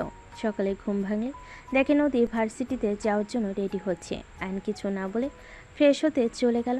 ফ্রেশ হয়ে এসে দেখে সোনালি বসে আছে। অ্যানকে দেখে বলল, তাড়াতাড়ি চল, ওই না ভার্সিটিতে গেল। সব প্ল্যান করা শেষ, আমাদের শুধু দেখতে হবে কাজ হয় নাকি। চলো। অ্যান রেডি হয়ে ব্যাগ নিয়ে সোনালির সাথে বের হয়ে গেল। দুজন নদীকে ফলো করতে লাগলো। হঠাৎ করে কয়েকটা ছেলে নদীর পিছন নিল। ফাঁকা জায়গায় গেলে ছেলেগুলো নদীর ওড়না ধরে ঘ্রাণ নিতে লাগলো। নদী রেগে ছেলেটাকে থাপ্পড় মারল। ছেলেটা রেগে নদীর ওড়না টান মারল। আয়নের হাত মুঠো করে ফেলো। নদীর দিকে এগিয়ে যেতে নিবে সোনালি ধরে ফেলো। ছেলেগুলো নদীর জামে হাত দিতে যাবে। নদী চিল্লাতে লাগলো। আর নিজেকে কন্ট্রোল করতে না পেরে সোনালির হাত এক ঝটকায় সরিয়ে দিয়ে বাইক নিয়ে নদীর দিকে চলে গেল। অ্যান নদীকে টাচ করতে যাওয়া ছেলের কলার ধরে টেনে গাছের সাথে ধাক্কা খাওয়াই ছেড়ে দিল। অ্যান বাইক থামিয়ে সবগুলোকে মারতে লাগলো। সোনালি বামে তাকাতে দেখে যাদের ভাড়া করেছিল তারা এসে বলে, ম্যাম, মেয়েটাকে পেলাম না তো। সোনালি বলে ওঠে, তাহলে ওরা কারা? সোনালি যেতে নিলে নদী আইনকে জড়িয়ে ধরে কান্না করতে লাগলো। ছেলেগুলো মার খেয়ে পালিয়ে গেল। আইন নদীকে বলতে লাগলো, শান্ত হও, কিছু হবে না, ওরা চলে গেছে। শান্ত হও নদী। আয়ান, তুমি না আসলে আজ আমার যে কি হতো। আয়ান, ওরা আমাকে প্রতিদিন ডিস্টার্ব করে। ওদের জন্য আমি ভার্সিটিতে যেতে ভয় পেতাম। ওরা অনেক খারাপ আয়ান। তুমি আমার জন্য ওদের সাথে ফাইট না করলেও পারতে। ওরা তোমার যদি কোনো ক্ষতি করে দেয়। আয়ান, এখান থেকে চলো। নদীর কথা শুনে আইন থমকে গেল। আইন ভাবতে লাগলো, এই মেয়ে নিজের কথা না ভেবে সব সময় আমার কথা কেন ভাবে? আর এইগুলো সোনালির ভাড়া করা গুন্ডা না? আইন পিছনে তাকাতে দেখে সোনালি পাশে কয়েকজন। আয়নের বুঝতে বাকি রইল না। আয়ন নদীকে সান্ত্বনা দিতে বলে, কান্না বন্ধ করো তো, চলো নামিয়ে দিয়ে আসছি। আইন নদীকে ওড়না পরিয়ে দিয়ে বাইকে উঠে পড়ল। নদী বাইকে উঠে পড়ে আইন নদীকে নিয়ে সোজা ভার্সিটিতে চলে গেল। নদীকে নামিয়ে দিয়ে সোনালির কাছে চলে গেল। সোনালিকে না পেয়ে আইন বুঝতে পারলো ও কোথাও গেছে। আইন সোজা লেকে পারে চলে গেল। সোনালি পাশে বসলে সোনালি বলে ওঠে, তুই তোর বউকে ভালোবাসোস, আজকে প্রমাণ হয়ে গেল। আর কেন নাটক করা, আর কোনো নাটক করার দরকার নেই। আজ থেকে আর এসব বিষয়ে কোনো কথাই বলবি না। আরে যেমনই হোক, আমাদের বাড়ির তো মেয়ে, ওইসব প্ল্যান বাদ দিয়ে অন্য প্ল্যান বের করতে হবে। আইনের কথা শুনে সোনালি ডেকে থাপ্পড় মেরে বলে, আর কোনো দিনও এ বিষয়ে কথা বলতে আসবি না। ভাই বোন হয়ে থাকবি। বাই। সোনালির কথাগুলো বলে চলে গেল। 1 বছর পর আইন ঘুমিয়ে আছে। হঠাৎ করে চিল্লাপালার শব্দে আইনের ঘুম ভেঙে গেল। আইন চোখ খুলতে দেখে সোনালি রেগে তাকিয়ে আছে। আইন বলে ওঠে, কি ব্যাপার, তুমি আমার রুমে কি করো? তোর জন্য গুড নিউজ আছে। কি হয়েছে, এত রেগে আছো কেন? আবার কি হলো? দেখো, 1 বছর ধরে অশান্তিতে থাকতে থাকতে ক্লান্ত হয়ে গেছি। দয়া করে বলো কি হয়েছে? আবার রেগে কেন আছো? তোমার যদি মনে হয় আমি ভালোবাসি না, তাহলে তাই আমাকে ছেড়ে রাতুলের সাথে রিলেশন কন্টিনিউ করতে থাকো। এখন তো এই কথা বলবি, কারণ তুই তো বাপ হতে চলেছিস। এখন বউ বাচ্চা নিয়ে সুখে সংসার করবি। এখন তো আমাকে দরকার নেই। মানে? বাবা হতে চলেছি মানে? আহারে শোনা আমার, ভাজা মাছটা উল্টে কেটে জানে না। এই দেখ এটা। সোনালি ডেকে আইনের মুখে কাগজ ছুঁড়ে মালে। আইন কাগজটা দেখে চমকে গেল।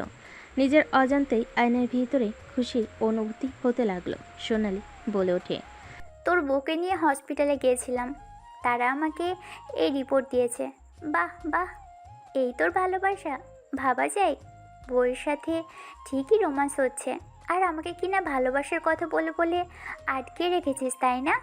একসাথে কয়টাকে খাওয়ার ইচ্ছে? হ্যাঁ, আমার বউকে আমি টাচ করব এইটাই স্বাভাবিক। আর তুই যে আমাকে কি ভালোবাসস সেইটা আমার জানা হয়ে গেছে।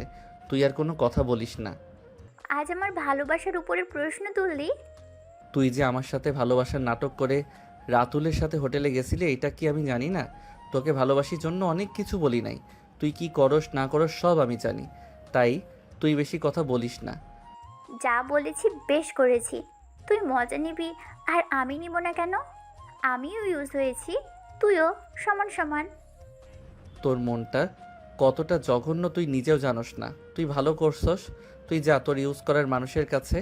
আমার উপরে চিল্লাতে আসবি না। অ্যান কথাটা বলে উঠে পড়ল। নদী রুমে চলে আসলো। অ্যান ওয়াশরুমে চলে গেল। সোনালি ডেকে গজগজ করতে করতে চলে গেল। অ্যান ফ্রেশ হয়ে ওয়াশরুম থেকে বের হলে আয়ন নদীর দিকে তাকাতে নদী বলে ওঠে, আয়ান, তোমাকে কিছু কথা বলার ছিল। সোনালি তো মনে হয় তোমাকে জানিয়েছে, তাই না? হুম। তুমি খুশি হও নাই? আমার সন্তানের কিছু হইলে তোর কপালে দুঃখ আছে। ভারী কাজ বা যেগুলোতে রিস্ক আছে ওইগুলো করবি না। ডাক্তার যা যা বলবে সেইটাই শুনবি।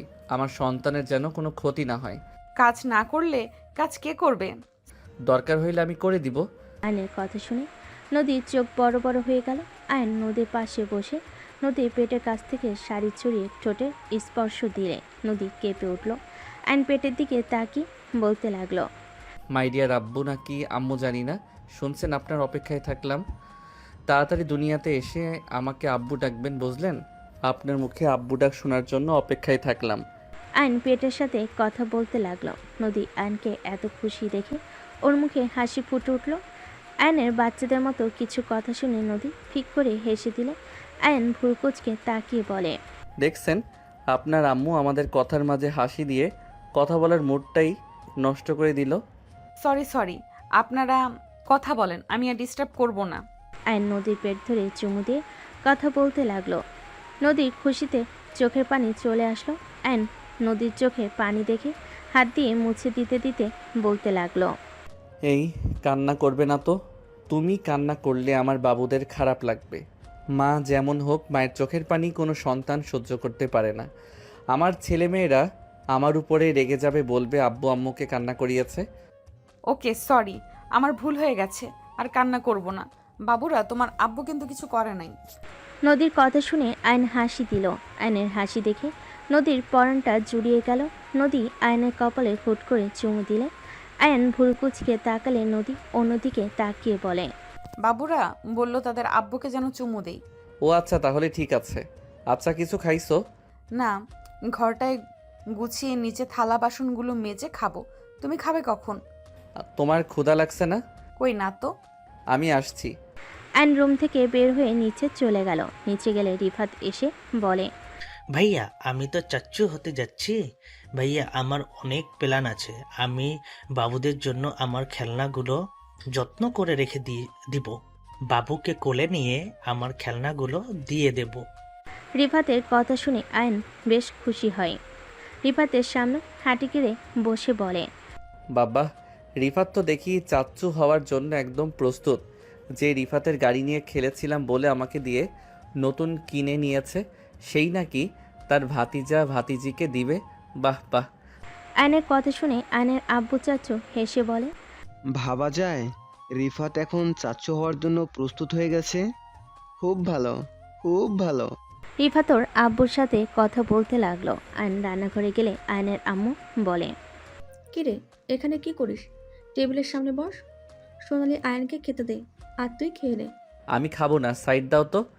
আয়ন প্লেট নিয়ে খাবার প্লেটে নিতে লাগলো। আয়ন খাবার নিয়ে যেতে নিলে আয়নের আম্মু বলে, টেবিলে বসে খা, কোথায় যাস? নদীকে খাওয়াই দিব। কি বলো এসব? আয়ন কিছু না বলে চলে গেল। সোনালির আগে হাত মুঠো করে নিল। আয়ন খাবার নিয়ে যেতে নিলে আয়নের আম্মু হাত ধরে বলে, মেয়েদের বিয়ে হলে বাচ্চা হবে, এখানে এত ন্যাকামি করার কোনো মানে হয় না। বউকে বেশি মাথায় তুলে পরে নিজে পস্তাতে হবে। একদম ঠিক কথা। যেমন আগে আমি পস্তাছি তোর মাকে মাথায় তুলে। আয়নের আব্বুর কথা শুনে আয়নর চাচু মিটিমিটি হাসতে লাগলো। আয়নের আম্মু রেগে বলে, আমি তোমাকে কি করেছিলাম যে আমার জন্য তুমি পস্তাইছো? তোমরা ঝগড়া করো, আমি যাই। আয়ন রুমে গিয়ে দেখে নদী জামা কাপড় বের করে এক এক করে গোছাচ্ছে। আয়ন নদীকে তুলে খাটে বসিয়ে দিয়ে বলল, আসলে তোর পাকনামি না করলে ভালো লাগে না। তোকে যে বললাম কোনো কাজ করা লাগবো না, তাও কানে শুনোস না নাকি? আরে এটা তো ভারী কাজ না, আর এখন ভারী কাজ করলে কিচ্ছু হবে না তো। বেশি বুঝবি না। ওকে। আয়ন প্লেটের খাবার নদীর মুখের সামনে ধরল। নদী বলে উঠল, তুমি খাও, আমি পরে খেয়ে নিব। খেতে বলছি, খেয়ে নাও। আয়ন নদীকে খাওয়াই দিতে লাগলো। নদী আয়নের সামনে লোকমা এগিয়ে দিলে আয়ন মুচকি হাসি দিয়ে মুখে লোকমাটা নিয়ে নিল। দুজন একে অপরকে খাওয়াই দিতে লাগলো। খাওয়া শেষ হলে আয়ন নদীকে পানি খাওয়াই দিতে গেলে নদী বলে ওঠে, তুমি আগে খাও, তোমার তো কারোর একটু জিনিস পছন্দ না। খাও, সমস্যা নাই। তুমি খাও। আমি যদি না খেতে পারি তো আমারটা তুমি কেন খাবে? তুমি আমার হাজবেন্ড, তাই। তুমিও তো আমার বউ, খাও তো। আমি যা বলি শুনো, আমার রাগ তুলতে যেও না। আয়নের কথা শুনে নদী পানি খেতে লাগলো আর আয়নের দিকে তাকিয়ে দেখতে লাগলো। নদী মনে মনে ভাবতে লাগলো, এই আল্লাহ, আমি এসব কি স্বপ্ন দেখছি নাকি? আল্লাহ, স্বপ্ন যদি হয় আমার ঘুমটা ভাঙিয়ে দিয়েন না। নদীর পানি খাওয়া শেষ হলে আয়ন পানি খেয়ে প্লেট নিয়ে নিচে চলে গেল। আয়নকে দেখে আয়নের চাচি বলে ওঠে, আয়ান, নদীকে নিচে আসতে বলতো। কেন? বাহিরে কাজ আছে। কি কাজ? কিছু ড্রাম পড়ে আছে, পরিষ্কার করতে লাগবে। কাজের লোক দিয়ে করান, ওই আসতে পারবে না। ওইগুলো তোর বউ করতো, আর এখন কাজ করলে তোর বউয়ের ক্ষয় হবে না। তুই দামড়া মেয়ে হয়ে সারাদিন শুয়ে বসে থাকোস, কাজ করতে পারোস না। আয়ান, বেশি বেশি করে ফেলছিস কিন্তু। কিসের বেশি করছি? ওই কাজ করতে পারে না।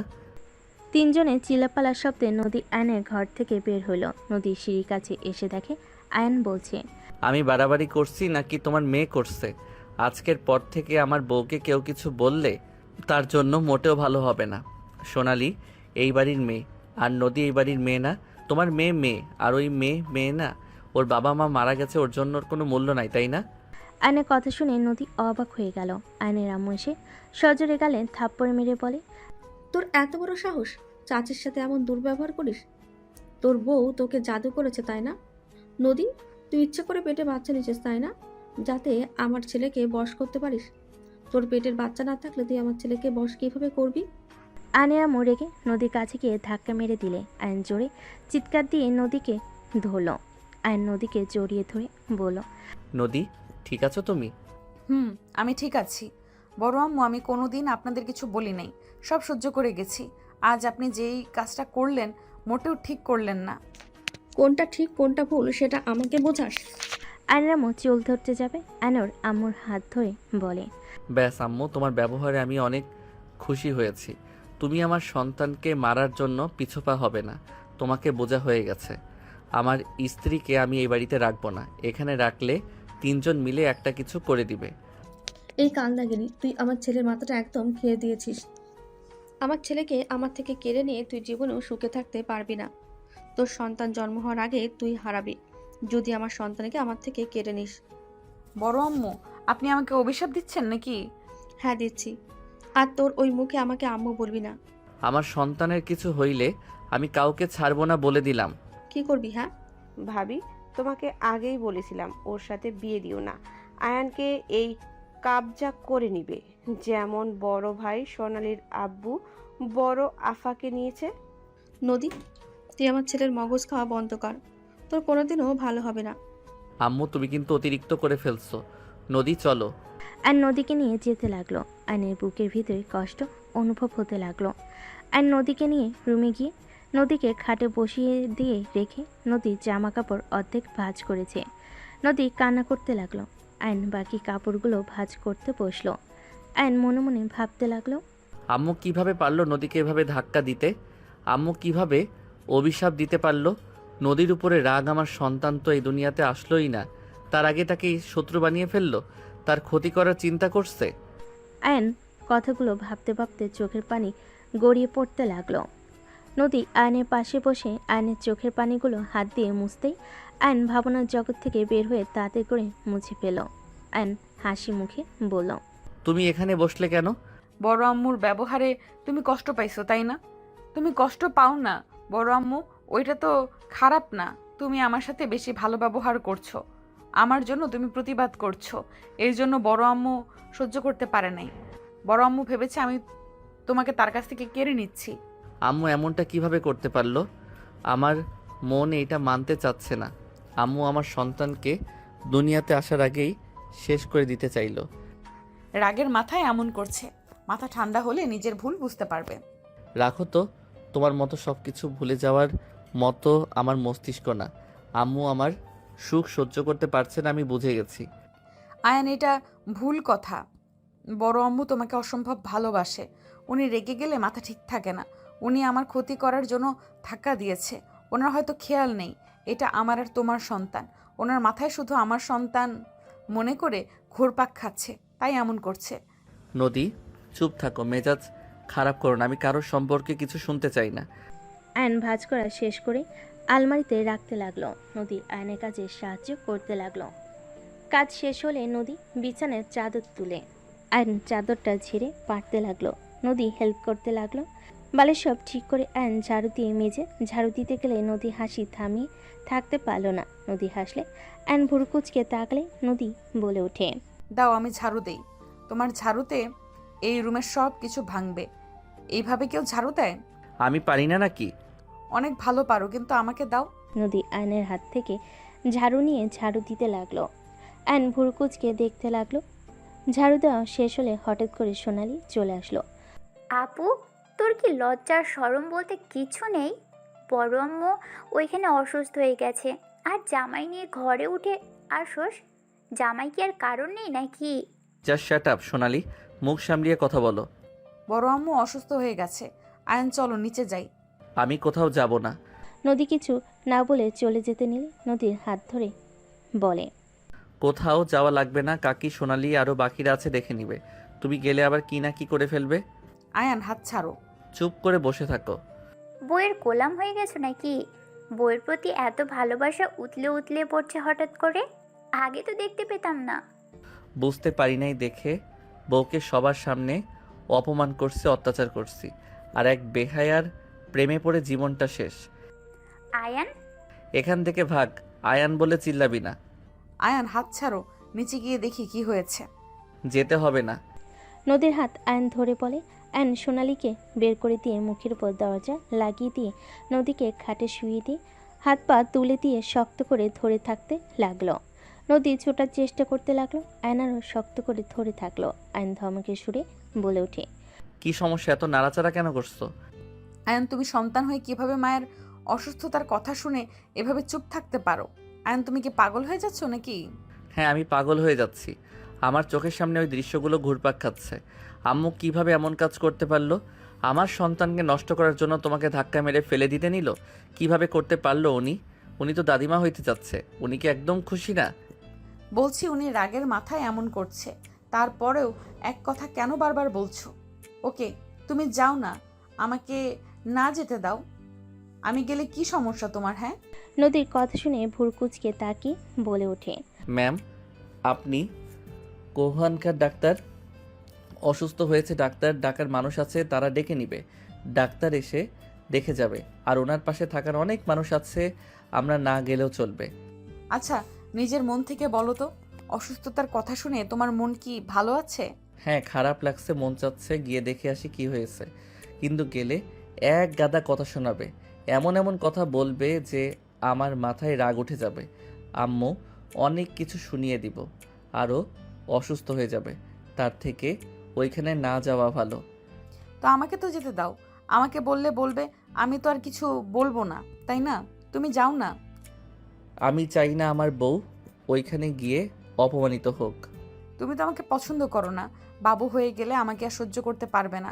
সেখানে এত কেয়ার করে মায়া বাড়িয়ে দিয়েন না আয়ান। যেমন আছি এটাই আলহামদুলিল্লাহ। মায়া বাড়িয়ে দিয়ে ছেড়ে দিলে যে কতটা কষ্টের, সেটা শুধুমাত্র সেই মানুষটাই জানে। নদীর কথা শুনে আয়ন নদীকে ছেড়ে দিল। নদী চুপচাপ শুয়ে থেকে বলে ওঠে, আমি জানতাম তুমি আমাকে ভালোবাসো না, আর কোনো দিন আমাকে ভালোবাসবেও না। শোনো, শুধু শুধু আমার জন্য ঝগড়া করো না। তুমি আমাকে ভালোবাসো না আয়ান, তাই আমার জন্য নিজেদের মাঝে ঝামেলা বাঁধানোর কোনো মানে হয় না। সবার সাথে আগের মতো চলো। আমি মন থেকে বলছি, তুমি আগের মতো সবার সাথে চলো। আমি এতিম মানুষ, আমি কষ্ট পাইলেই কি আর না পাইলেই কি। এতিমদের কারো কথায় কষ্ট পেতে নেই। আমার মতো মেয়েকে যে তোমরা থাকতে দিয়েছো, খেতে পড়তে দিয়েছো, এটাই আমার জন্য যথেষ্ট। এর বেশি সুখ আমার সহ্য হবে না। নদী এক নাগারে কথাগুলো বলে চোখের কোণে পানি গড়িয়ে পড়তেই মুছে ফেলে চলে গেল। আয়ন নদীর চলে যাওয়ার দিকে তাকিয়ে থেকে ঘুরে শুয়ে পড়ল। আয়ন আবার সোজা হয়ে শুয়ে মাথার নিচে হাত দিয়ে ভাবতে লাগলো, যাব নিচে নাকি না যাই দেখে আসি। আয়ন কথা ভাবতে ভাবতে নিচে চলে গেল। আয়নর আম্মুর রুমের সামনে যেতেই থমকে গেল। আয়ন শুনতে পেল, আয়ান তোকে তো মেনে নিয়েছে, যাক এইটাতে অনেক ভালো লাগছে। বড় আম্মু শুধু বাবুর জন্য আমার সাথে ভালো ব্যবহার করছে? কি বলিস? না, আমার মনে হয় তোকে ভালোবেসে ফেলেছে। না, সব নিজের সন্তানের জন্য এমন ব্যবহার। আচ্ছা শোন, আমার যতটা মনে হয় আস্তে আস্তে ও তোকে ভালোবেসে ফেলবে। আমি জানি না, কিন্তু বড় আম্মু তুমি এইভাবে আমাকে ধাক্কা না দিলেও পারতে। ওইটা ওর মনের ভেতরে গেঁথে গেছে। ওই সময়ের কথা ভেবে ওর চোখে পানি এসেছিল। আমাকে না ভুল বুঝে আমি মা হই না। তুই আমার উপরে বেশি দিন রাগ করতে পারবি না। মেন কথা তোর সাথে যেন ভালো ব্যবহার করে, আর কাকুরের থেকে দূরে থাকিস। ছোট আম্মু আমার সাথে এমন কেন করে বুঝি না। ওইসব জায়গায় শুধু প্যাচ লাগিয়ে দেয়। তোকে একটা সত্যি কথা বলি, সোনালির সাথে আয়নকে দেখলে ওদের আশেপাশে ঘোরাঘুরি করবি। কেন? যা বলবো তোর খারাপ লাগতে পারে। কি কথা যে খারাপ লাগবে? আয়ন সোনালিকে ভালোবাসে। আয়নের আম্মুর কথা শুনে নদী কয়েকবার পিছিয়ে গেল। নদী আম্মুকে জিজ্ঞেস করলো, আম্মু এসব কি বলেন? ওরা তো সব সময় ভালো ভাই বোনের মতো দুষ্টুমি ঝগড়া সব করে, ভালোবাসে, এমন কিছু তো কখনো আমার চোখে পড়ে নাই। তারা বাসায় ভাই বোনের মতো থাকে, কলেজে গেলে দুজনের সম্পর্ক বদলে ফেলে। কি বলেন এসব? আপনি কিভাবে জানেন? অনেক আগে থেকে আমি জানি। সোনালি কাকুলির কথা আমি শুনে ফেলেছিলাম। সোনালিকে দিয়ে ইচ্ছে করে আয়নকে ফাঁসিয়েছে, তাই আমি ওদের সাথে তাল মিলিয়ে এতদিন নাটক করছি। আমি ভালো করে জানি আমার ছেলে আস্তে আস্তে তোকে পছন্দ করবে, আর তোর উপরে অত্যাচার করা বন্ধ করবে, সবার সাথে তোর জন্য লড়াই করবে। আয়নের আম্মুর কথা শুনে নদী অবাক হয়ে গেল। নদী বলে ওঠে, এমন তো নাও হতে পারতো। আরে আমার ছেলেকে আমি চিনি। ও নিজেকে যত রাগী হিসেবে দেখাক না কেন, ওর মনটা অনেক নরম স্পট। বাট আমার বড় ছেলেটাকে মানুষ করতে পারলাম না। আগামীকাল আসবে বউ নিয়ে, জানি না এসে কি শুরু করে দেয়। বাবা, বড় আম্মু। ফাজিল মায়া, যা রুমে গিয়ে রেস্ট নে। আর কি বলা লাগবে বলে দিস। আয়নের আম্মু হাসতে লাগলো। এর ভিতরে আয়ন রুমে চলে গেল। আয়ন আগের পজিশনে শুয়ে থাকলে নদী রুমে এসে বলে, আয়ন তোমার আম্মুর সাথে দেখা করে আসো, অনেকটা অসুস্থ হয়ে পড়েছে। তাই? আয়ন খাটের উপরে বসে নদীর হাত ধরে টান দিয়ে বসিয়ে দিয়ে পিছন থেকে জড়ি ধরে ফোনের রেকর্ড নদীর কানে নিচে ধরতে নদী চমকে গেল। নদী ভ্যাপাচেকা খেয়ে বলে, ইয়া মানে? বৌমা শাশুড়ি মিল দেখে অবাক আমি। কি অভিনয়টাই না করলেন। না মানে এখন আমার কি করা উচিত? বাবু যখন দুনিয়াতে আসবে তখন মেরো, এখন মেরো না। না, আমি এখন মারবো। নদী চোখ বন্ধ করে ঘুরে গাল এগিয়ে দিলে আয়ন গাল দুইটায় ধরে ঠোঁট দুইটা নিজের দখলে নিয়ে নিল। নদীর মুখে হাসি ফুটে উঠল। আয়ন নদীর কোমরে হাত দিলে নদী কেঁপে উঠল। আয়ন ঠোঁট ছেড়ে দিলে নদী লজ্জায় মুখ লুকিয়ে নিল। আয়ন বলে ওঠে, বাবা, আমার বউ দেখি লজ্জাও পায়। ফাজিল পোলা। ফাজিলের বউ তুমি। দুজন হেসে দিল। দরজার দিকে তাকাতে দেখে সোনালি রাগী লোক নিয়ে তাকিয়ে আছে। অ্যান্ড সোনালিকে দেখে ইচ্ছে করে নদীর মাথা ধরে দুই ঠোঁট এক করে দিল। সোনালি রাগে গজগজ করতে করতে চলে গেল। নদী আয়নের ঠোঁটে আলতো করে কামড় দিলে আয়ন সাথে সাথে ছেড়ে দিলে নদী খিলখিল করে হাসতে লাগলো। আয়ন নাকে কামড় দিয়ে বলে, এখন হাসেন। যাও ফাজিল, আমাকে রেস্ট নিতে দাও। ওকে। আয়ন কথাগুলো বলে চলে গেল। সন্ধ্যার দিকে আয়ন বাসার ভিতরে ঢুকতে আয়নের গালে সজোরে থাপ্পড় মারল নদী। আয়ন থমকে গেল। আয়ন গালে হাত দিয়ে নদীর দিকে তাকাতেই নদী আয়নের কলার চেপে ধরে বলল, তুমি আমাকে পছন্দ করো না। আমি তোমার পছন্দের মানুষ হওয়ার প্রতি নিয়ত চেষ্টা করতাম। তুমি তো একবার আমাকে বলতে পারতে তুমি সোনালীকে ভালোবাসো, তাহলে তো আমি আর তোমার লাইফে থাকতাম না। আমি কি জানতাম তুমি কাউকে ভালোবাসো দেখে এমন করছো? আমি তো ভেবেছিলাম আমি তোমার সিনিয়র, তাই তুমি আমাকে সহ্য করতে পারো না। নদী, কি হয়েছে? এইসব কথা কেন বলছো? তুমি তো সকালে ভালো ছিলে, কি এমন হইল যে তুমি এত রেগে গেলে? রেগে যাব না? তুমি আমার সাথে এমন জঘন্য কাজ করতে চেয়েছিলে। আমাকে যদি তুমি অপছন্দ করো, তুমি স্বীকার করতে পারবে না যে আমি তোমার স্ত্রী না। তুমি স্বামী হয়ে কিভাবে আমার রুমে পরপুরুষ ঢুকিয়ে দিতে চাইছিলে আয়ান? আমি তোমাকে রাগই জানতাম, কিন্তু তুমি যে এতটা নোংরা মনের মানুষ আমি ভাবতেও পারি নাই। তুমি কান খুলে শুনে নাও, আমি তোমাকে ছেড়ে দিলাম। তুমি আর কোনো দিন আমাকে তোমার চোখের সামনে দেখবে না। নদী কথাগুলো বলে ধাক্কা মেরে ফেলে দিল। নদী কান্না করতে করতে লাগেজটা হাতে নিয়ে বের হয়ে যেতে নিল। অ্যান সোনালির দিকে তাকাতেই সোনালি মিটি মিটি হাসছে। অ্যান উঠে দৌড়ে নদীর হাত ধরে বলে, নদী, আমাকে ক্ষমা করে দাও। আমি তোমাকে কখনো কষ্ট দিব না। নদী, আমি অন্যের কথায় তোমার উপরে অনেক অত্যাচার করছি। প্লিজ নদী, আমাকে ক্ষমা করে দাও। আমাকে একবার সুযোগ দাও। আমি তোমাকে ভালোবাসতে শুরু করেছি। Don't touch me. আপনাকে আমি চিনি না, আজ থেকে আপনার আর আমার সম্পর্ক এখানে শেষ। নদী ধাক্কা মেরে ফেলে দিয়ে প্রাইভেট কার থামলে নদী উঠে চলে গেল। আয়ন নদীর পিছন পিছন দৌড়ে যেতে লাগলো। নদী কান্না করতে লাগলো। ফুপি বলে ওঠে, কান্না থামা। কার জন্য কান্না করছিস? যে মানুষটাই এতটা নিচু মনের হতে পারে তার জন্য কান্না করছিস? শোন, নতুন করে লাইফটা শুরু কর। জব হয়ে গেছে, ওইখানে যা। বাচ্চাদের সাথে থাকলে ভালো লাগবে। আর আমি সময় পেলে তোর সাথে দেখা করতে যাব। ওকে কোনো দিন আমার ঠিকানা কাউকে দিও না, আমি হাঁপিয়ে গিয়েছি আর পারছি না। নদী ফুপিকে জড়িয়ে ধরে কান্না করতে লাগলো। এদিকে আয়ান গাড়ির সাথে ধাক্কা খেয়ে পড়ে গেল 18 বছর পর। আয়াত, আমি তোকে ভালোবাসি। তুমি যদি না আসো তাহলে আমি সব কিছু ভাঙচুর করে দিব। আমি তোমাকে অন্য কারো হতে দিব না। আয়াত, ওই আয়াত, শুনতে পাচ্ছ আমার কথা? আশিক কথাগুলো বলে জানালার কাছে পাথর দিয়ে ঢিল দিয়ে ভেঙে ফেল। কাজ ভাঙার শব্দ শুনে সবাই চমকে উঠল। আয়ন চশমাটা পরে রুম থেকে বের হইলে নিচে গিয়ে দেখে সবাই বসার রুমে দাঁড়িয়ে বলছে, আয়ান ওই ছেলেটাকে এই সব কি করছে? আম্মু, ওই আশিক, আমি যাকে ভালোবাসি। আম্মু প্লিজ আমাকে ছেড়ে দাও, আমি না গেলে ওই ভাঙচুর করে ফেলবে। ও যা বলে তাই করে আম্মু।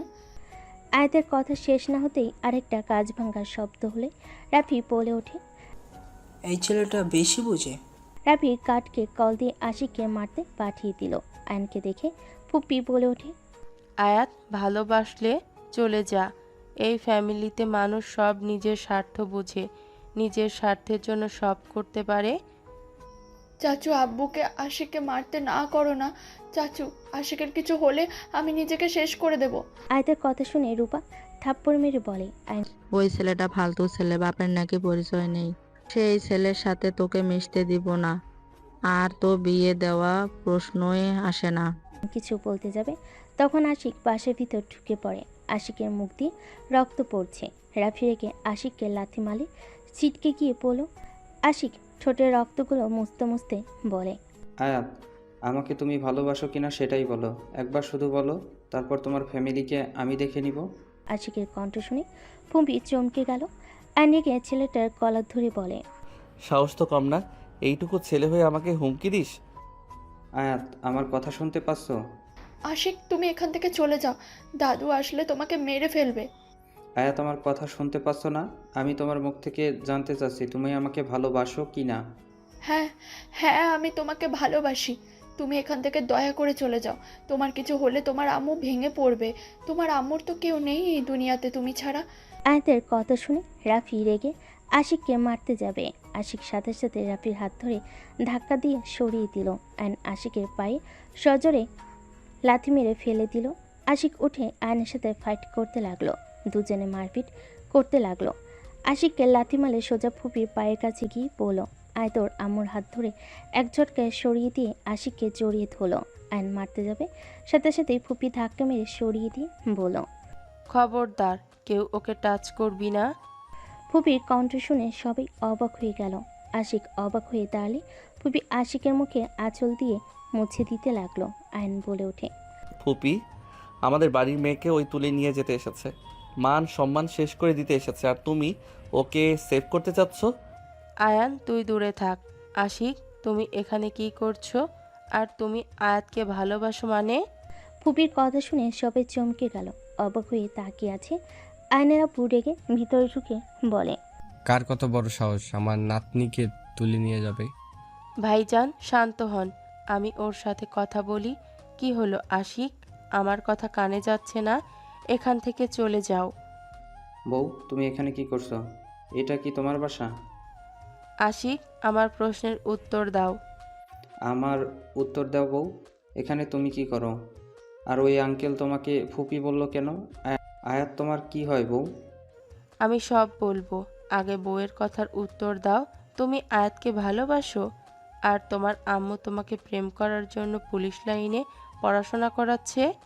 বউ, এটা স্বাভাবিক ব্যাপার। একজনের একজনকে ভালো লাগতে পারে, তার প্রতি ভালোবাসা আসবে, এটাই স্বাভাবিক। আর আমি আয়াতকে কখন ভালোবেসে ফেলেছি জানি না। বউ, ওনাদের ভালোভাবে বুঝিয়ে দাও, আমি আয়াতকে বিয়ে করব মানে করব। আমার গার্লফ্রেন্ডকে আমার থেকে লুকিয়ে রাখতে পারবে না। আমি এখান থেকে আয়াতকে নিয়ে যাব। ওনাদের ভালোভাবে বুঝিয়ে দাও, না হলে এখানে খুনোখুনি হবে, হয় আমি আর না হলে এ বাসার কেউ। আশিক, তোমার আম্মু এইসব জানে? তুমি যে এখানে এসে এইসব করছো, আমি বুঝতে পারছি তোমার আম্মুকে এখানে আসতে বলতে হবে। না না বউ, এমন করো না। আমি আয়াতকে নিয়ে গিয়ে আম্মুকে বোঝাবো, ইনশাল্লাহ আম্মু আমাদের ভালোবাসা মেনে নিবে। এখন যদি হুট করে বলো তাহলে আম্মু আমাকে বন্দি করে রাখবে। তুমি এখান থেকে চলে যাবে। তুমি আগে প্রতিষ্ঠিত হয়ে নাও। আমি কথা দিচ্ছি তোমার সাথে আয়াতকে বিয়ে দিব। বউ, এই ফ্যামিলি জীবনেও দিবে না, খচ্চর ফ্যামিলি একটা, ওরা আবার আয়াতকে লুকাবে। ওই ফাজিল, এইটা আমার ফ্যামিলি, খচ্চর কেন বলো? ওলে ওলে, বউ দেখি অভিমান করেছে, বাট এটাই তোমার ফ্যামিলি, এমন খচ্চর কেন? মেয়ের ভালোবাসার কোনো মূল্য দেয় না। আর আমার সম্পর্কে পুরো কথা না শুনে কার থেকে কি শুনে আন্টি আমাকে ধরে মেরেছে, আর আম্মুকে যাইছে তাই বলে আয়াতকে নিয়ে চলে আসে। আমাকে বলেছে ও নাকি আয়াতকে বিয়ে দিয়ে দিবে, আর আমি রিস্ক নিব না। ফুপি, এই ছেলেটাকে চেনো? ফুপি তুমি ছাড়বে? ছাড়লে কি করবি? মারবি নাকি? ওর মাকে দেখে মারতে পারবি তো? মানে? আমার আম্মুকে এই ফ্যামিলি চেনে নাকি বউ? আশিক, তুমি চলে যাও। তোমার আম্মু জানলে অনেক রেগে যাবে। আর তুমি এই ফ্যামিলি কারো গায়ে হাত আর তুলো না। এইটা খুব খারাপ, বড়দের গায়ে কেউ হাত তুলে। আমি তো কারো গায়ে হাত তুলতে চাই না। উনি তো আমাকে মারছে, আমি জাস্ট নিজেকে বাঁচানোর চেষ্টা করছি। মারলে কি ওনাদের এই অবস্থা দেখতে ওই গার্ডদের মতো হতো? গুড। দাদিমা, তুমি আশিককে বউ, তোমার কথা তো অনেক শুনেছি, তোমার সাথে তো দেখা করার কথা ছিল, বাট তার ভিতরে আম্মু আব্বু আমাকে নিয়ে আসে। এই ছেলে কোথাও যেতে পারবে না। এইটুকু ছেলে না, অনেক সাহস, তাই না? আয়ন আশিককে মারতে যাবে, তখনই পিছন থেকে কেউ বলে ওঠে, আশিক। নদী রাগত্ব কণ্ঠে। সবাই পিছনে ঘুরে তাকালে চমকে গেল। নদী সোজা আশিকের সামনে এসে থাপ্পড় মারতে লাগলো। আশিক হাতে গালগুলো চেপে ধরলে নদীর থাপ্পড়গুলো আশিকের হাতে লাগলো। আশিক বলে উঠি, নদী আম্মু আমার কথাটা শোনো, আম্মু প্লিজ থামো। তুই অনেকবার বেড়ে গেছিস।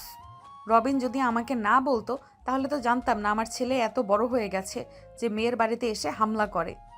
গুন্ডুস হয়েছিস তুই, হ্যাঁ? খুব সাহস বেড়েছে। চারিদিকে তাকিয়ে লাঠি খুঁজতে লাগলো। টিভির পিছন থেকে নদী লাঠি বের করে আশিক ফুপির পিছনে লুকিয়ে বলে, আম্মু আম্মু প্লিজ আমার কথাটা শোনো। ফুপির পেছন থেকে সরেক, না হইলে মাথায় বাড়ি মারবো বলে দিলাম। নদী আশিকের মাথায় বাড়ি মারতে যাবে, সাথে সাথে আয়নের সে লাঠি ধরে ফেলো। নদী কিছু বলবে, সাথে সাথে আয়ন নদীকে ঘুরিয়ে শক্ত করে জড়িয়ে ধরল। আশিক আয়াত চমকে গেল। আশিক রেগে আয়নকে ধরতে যাবে, ফুপির সাথে সাথে হাত ধরে ইশারা করে চুপ থাকতে বলে। আয়নের আম্মু এসে আশিকের মুখের রক্ত মুছে দিতে লাগলো। আশিককে জড়িয়ে ধরে সারা মুখে চুমু দিতে লাগলো। আশিক অবাক হয়ে গেল। নদী আয়নকে সরিয়ে দেওয়ার চেষ্টা করতে লাগলো। আয়ন নদীকে বলতে লাগলো, নদী শান্ত হও। আয়ন সাহেব ছাড়েন আমাকে, হচ্ছেটা কি? নদী আয়নকে ধাক্কা মারলে আয়ন নদীকে ছেড়ে দিল। আয়ন নদীর পায়ের কাছে হাঁটকে বসে নদীর পা জড়িয়ে ধরে কান্না করতে করতে বলে, নদী আমাকে ক্ষমা করে দাও। নদী আমি তোমাকে ভালোবাসি। নদী তুমি এতদিন কোথায় ছিলে? নদী আমি তোমাকে অনেক খুঁজেছি, কোথাও পাই নাই। নদী তুমি প্লিজ আমাকে ক্ষমা করে দাও। আজ হয় আমাকে ক্ষমা করে দাও, আর না হয় আমাকে মেরে ফেলো। আর সহ্য করতে পারছি না। আর কত তিলে তিলে শেষ করে দিবে নদী? আয়ন সাহেব পা ছাড়েন, আপনার স্ত্রী দেখতে পেলে কষ্ট পাবে। ছাড়েন। আশিক সবার কাছে ক্ষমা চা। উনি এসব কি বলছে আম্মু? সবার কাছে ক্ষমা চাইতে বলছি, চা। নদী আয়নকে সরিয়ে দিল। আশিক সবার কাছে ক্ষমা চাইলেন। নদী আশিকের হাত ধরে বলে, আর কোনো দিন যেন এই বাড়ির আশেপাশে তোকে আসতে না দেখি। এসব ভালোবাসা টালোবাসা কিছু হয় না। এটা আবেগের বয়স, আবেগ কেটে গেলে সব কিছু ঠিক হয়ে যাবে। চল এখান থেকে। আম্মু আমাকে ক্ষমা করে দাও, আমি আমার ভালোবাসার মানুষকে রেখে যেতে পারবো না। তোর বয়স কত রে? 18+ হয় নাই, আর তুই কিনা ভালোবাসার মানুষ ছাড়া যাবি না? থাপ্পড় মারলে সব ভুল মাথা থেকে পড়ে যাবে। আম্মু এটা আমার আবেগ না, আমি সত্যি আয়াতকে ভালোবাসি, আর আয়াতও আমাকে ভালোবাসে। আমি গেলে ওকে নিয়ে যাব। আম্মু দয়া করে তুমি আমার ব্যাপারটা বুঝো। আশিকের কোনো কথা না শুনে নদী টেনে নিয়ে যেতে লাগলে আর দৌড়ে গিয়ে বলে, ম্যাম প্লিজ, আশিককে এভাবে নিয়ে যাবেন না, আমি আশিককে অনেক ভালোবাসি। মামুনি সরো সামনে থেকে, এসব আবেগের বয়স। এই আশিক জীবনেও তোমার সাথে থাকবে না। আমি মা হয়ে বলছি, আশিকের শরীরে নোংরা বেইমানের রক্ত বইছে। ওরা কখনোই কাউকে ভালোবাসতে পারে না। ওরা রূপ চেঞ্জ করতে 1 সেকেন্ডও লাগে না। আম্মু, চুপ আয়াত, ছাড়ো। আয়াতের শরীরে তো সে বেঈমান স্বার্থপরের গোষ্ঠীর রক্ত আছে, ওর খারাপ হইতে পারে, নিজের ভালোবাসার মানুষকে কখনোই ঠকাবে না। আয়াত আপনার মেয়ে। আপু, আশিকে ছেড়ে দাও। সোনালি আশিকের হাত ধরে নদীর হাত সরিয়ে দিয়ে বলে, আয়ন তোমাকে ভালোবাসে, আয়ন আমাকে ভালোবাসে না। সেদিন আমি তোমাকে ঠিক বলেছিলাম। আয়ন এইসব করতে চেয়েছিল, প্রমাণ দেখেছিলাম, কিন্তু আয়ন সেই দিন তোমাকে ঠিকই বাঁচিয়েছিল। আয়ন নিজের অজান্তেই তোমাকে ভালোবেসে ফেলেছিল। আয়ন বুঝতে পারেনি। সেদিন তোমাকে ওই ছেলেগুলো ওড়না ধরে টান দিলে আয়নকে দেখেছি রেগে যেতে। আমি হাত ধরেছিলাম। যখন ছেলেগুলো তোমার শরীরে হাত দিতে যাবে, তখন আয়ন নিজেকে কন্ট্রোল করতে পারেনি। স্বামী হিসেবে ঠিকই তোমাকে বাঁচাতে চাই, আর আমরা ওদেরকে ভাড়া করি নাই। যাদের করেছিলাম ওরা পরে আসে, আর আয়ন আমাকে বলে দেয় এইটা ও করতে পারবে না। আয়ন তো বোকা টাইপের ছিল, আশিকের মতো এত দুরন্ত ছিল না। ও নিজের ভালোবাসা বুঝতে পারেনি, এটাই। বাট তুমি নিজেই ভেবে দেখো, আয়ন তোমার সাথে খারাপ ব্যবহার করলেও আমি বা আম্মু কিছু বললে কিন্তু প্রতিবাদ করতো। দেখো নদী, ও ভুল করেছে। তুমি যদি ওকে এত ভালোবাসতে তাহলে 18 বছর ধরে আয়ানকে তার সন্তানের থেকে দূরে রাখতে পারতে না। আয়ান যা প্ল্যান করতে চেয়েছিল ওই তো সেটা করে নাই, তাই না? আর তুমি কি করলে? আমাদের থেকে আমাদের সন্তানকে দূরে সরিয়ে রেখেছো। না, তুমি কি অন্যায় করলে না আমাদের সাথে? আয়ান আজও তোমাকে ভালোবাসে সোনালি, রাতুলকে বিয়ে করেছে। আয়ান তোমার স্মৃতি নিয়ে 18 বছর ধরে আছে, তাও বলবে ওই তোমাকে ভালোবাসে না, ওই বেঈমান? তারপর ও কি এই কথা বলবে? নদী আয়নের দিকে তাকাতেই আয়ন বলতে লাগলো, নদী প্লিজ আর আমার সন্তানের থেকে আলাদা করে দিও না, আমাকে লাস্টবার একটা সুযোগ দাও। ওরা সবাই ঠিক বলেছে। তোকে আমি এই সব বলার চেষ্টা করছি, তুই আমার কথা কখনোই শোনস নাই। নদী, এবার তো ক্ষমা করে দে ওদের। তাহলে ওই লোকটা আমার বাবা? নদী সোনালির গালে ঠাস করে থাপ্পড় মেরে বলে, আজ এত ভালো সাজার কি দরকার? 18 বছর পার হয়ে গেছে। এই 18 বছর আমি আয়নকে কিভাবে ফিরিয়ে দেব বলে দে। আপু, আমাকে ক্ষমা করে দাও। আমি ভেবেছিলাম তোমাদের মাঝে ফাটল ধরবে, কিন্তু তুমি এভাবে রেগে চলে যেতে পারো এটা আমি কখনো ভাবতে পারিনি। যা হওয়ার হয়েছে, এসব ভেবে লাভ নেই। আশিক দাদু ভাই, রুমে চলো। বাপ চাচা মিলে ছেলেটাকে কম মেরেছে। আব্বু আমাকে ক্ষমা করে দিয়েছে। আমি আগে জানলে কখনোই তোমাকে মারতাম না। সবাই আশিকের কাছে ক্ষমা চাইতেই লাগলো। আশিককে জড়িয়ে ধরে আদর করতে লাগলো।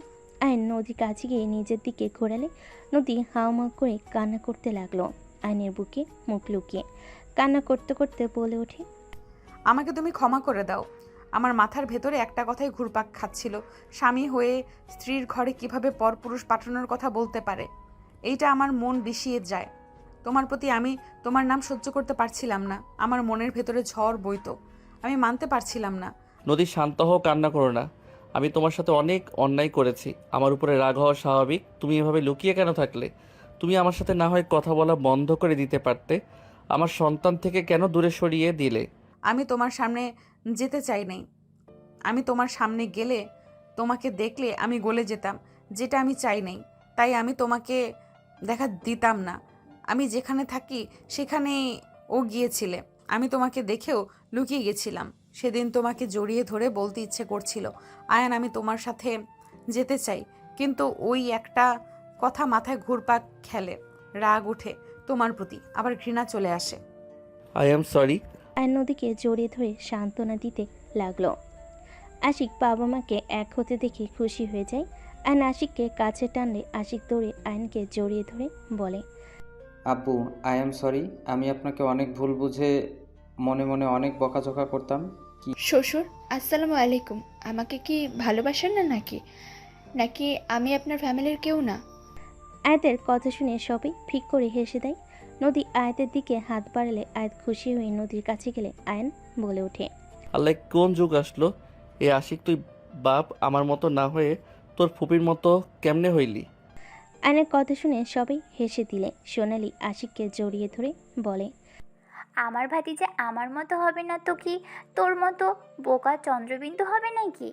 দেখ আমার ভাতিজির সাহস, মেয়ের বাড়িতে এসেছে, একাই তুলে নিয়ে যেতে এসেছে। যেমন আমি তোকে নিয়ে পালিয়ে যেতে চাইছিলাম, কিন্তু তুই তো মা ভক্ত বলা। ফুপি আব্বুকে নিয়ে পালিয়ে যেতে চাইছিলেন? ওই আর কি, বাদ দাও। বাট বাবা, তুমি আমার রুমের জানালাটা কেন ভেঙে ফেললে? আমি কি অপরাধ করলাম? ইয়া মানে কোনটা কার রুম আমি কি জানি? আমার ভাঙার কথা রাগে ভেঙে ফেলছি। আশিকের কথা শুনে সবাই হেসে দিল। আয়াতের কপালে নদী চুমু দিল। আয়ন আশিককে জড়িয়ে ধরে বলে, আমার ছেলে তো দেখি 17 বছরে আমার সমান হয়ে গেছে। বাপ বেটার সমান লাগছে। আব্বু আপনি চাইলে আপনাকে আমাদের দুজনের ছেলে আর আম্মুকে আমাদের মেয়ে বানাতে পারি। দুজনের বিয়ে দেন যদি। আশিকের কথা শুনে আয়ন ভুরকুচকে তাকালে সবাই ফিক করে হেসে দিয়ে আশিকের কান মোলা দিতে লাগলো। আশিক হাসতে লাগলো।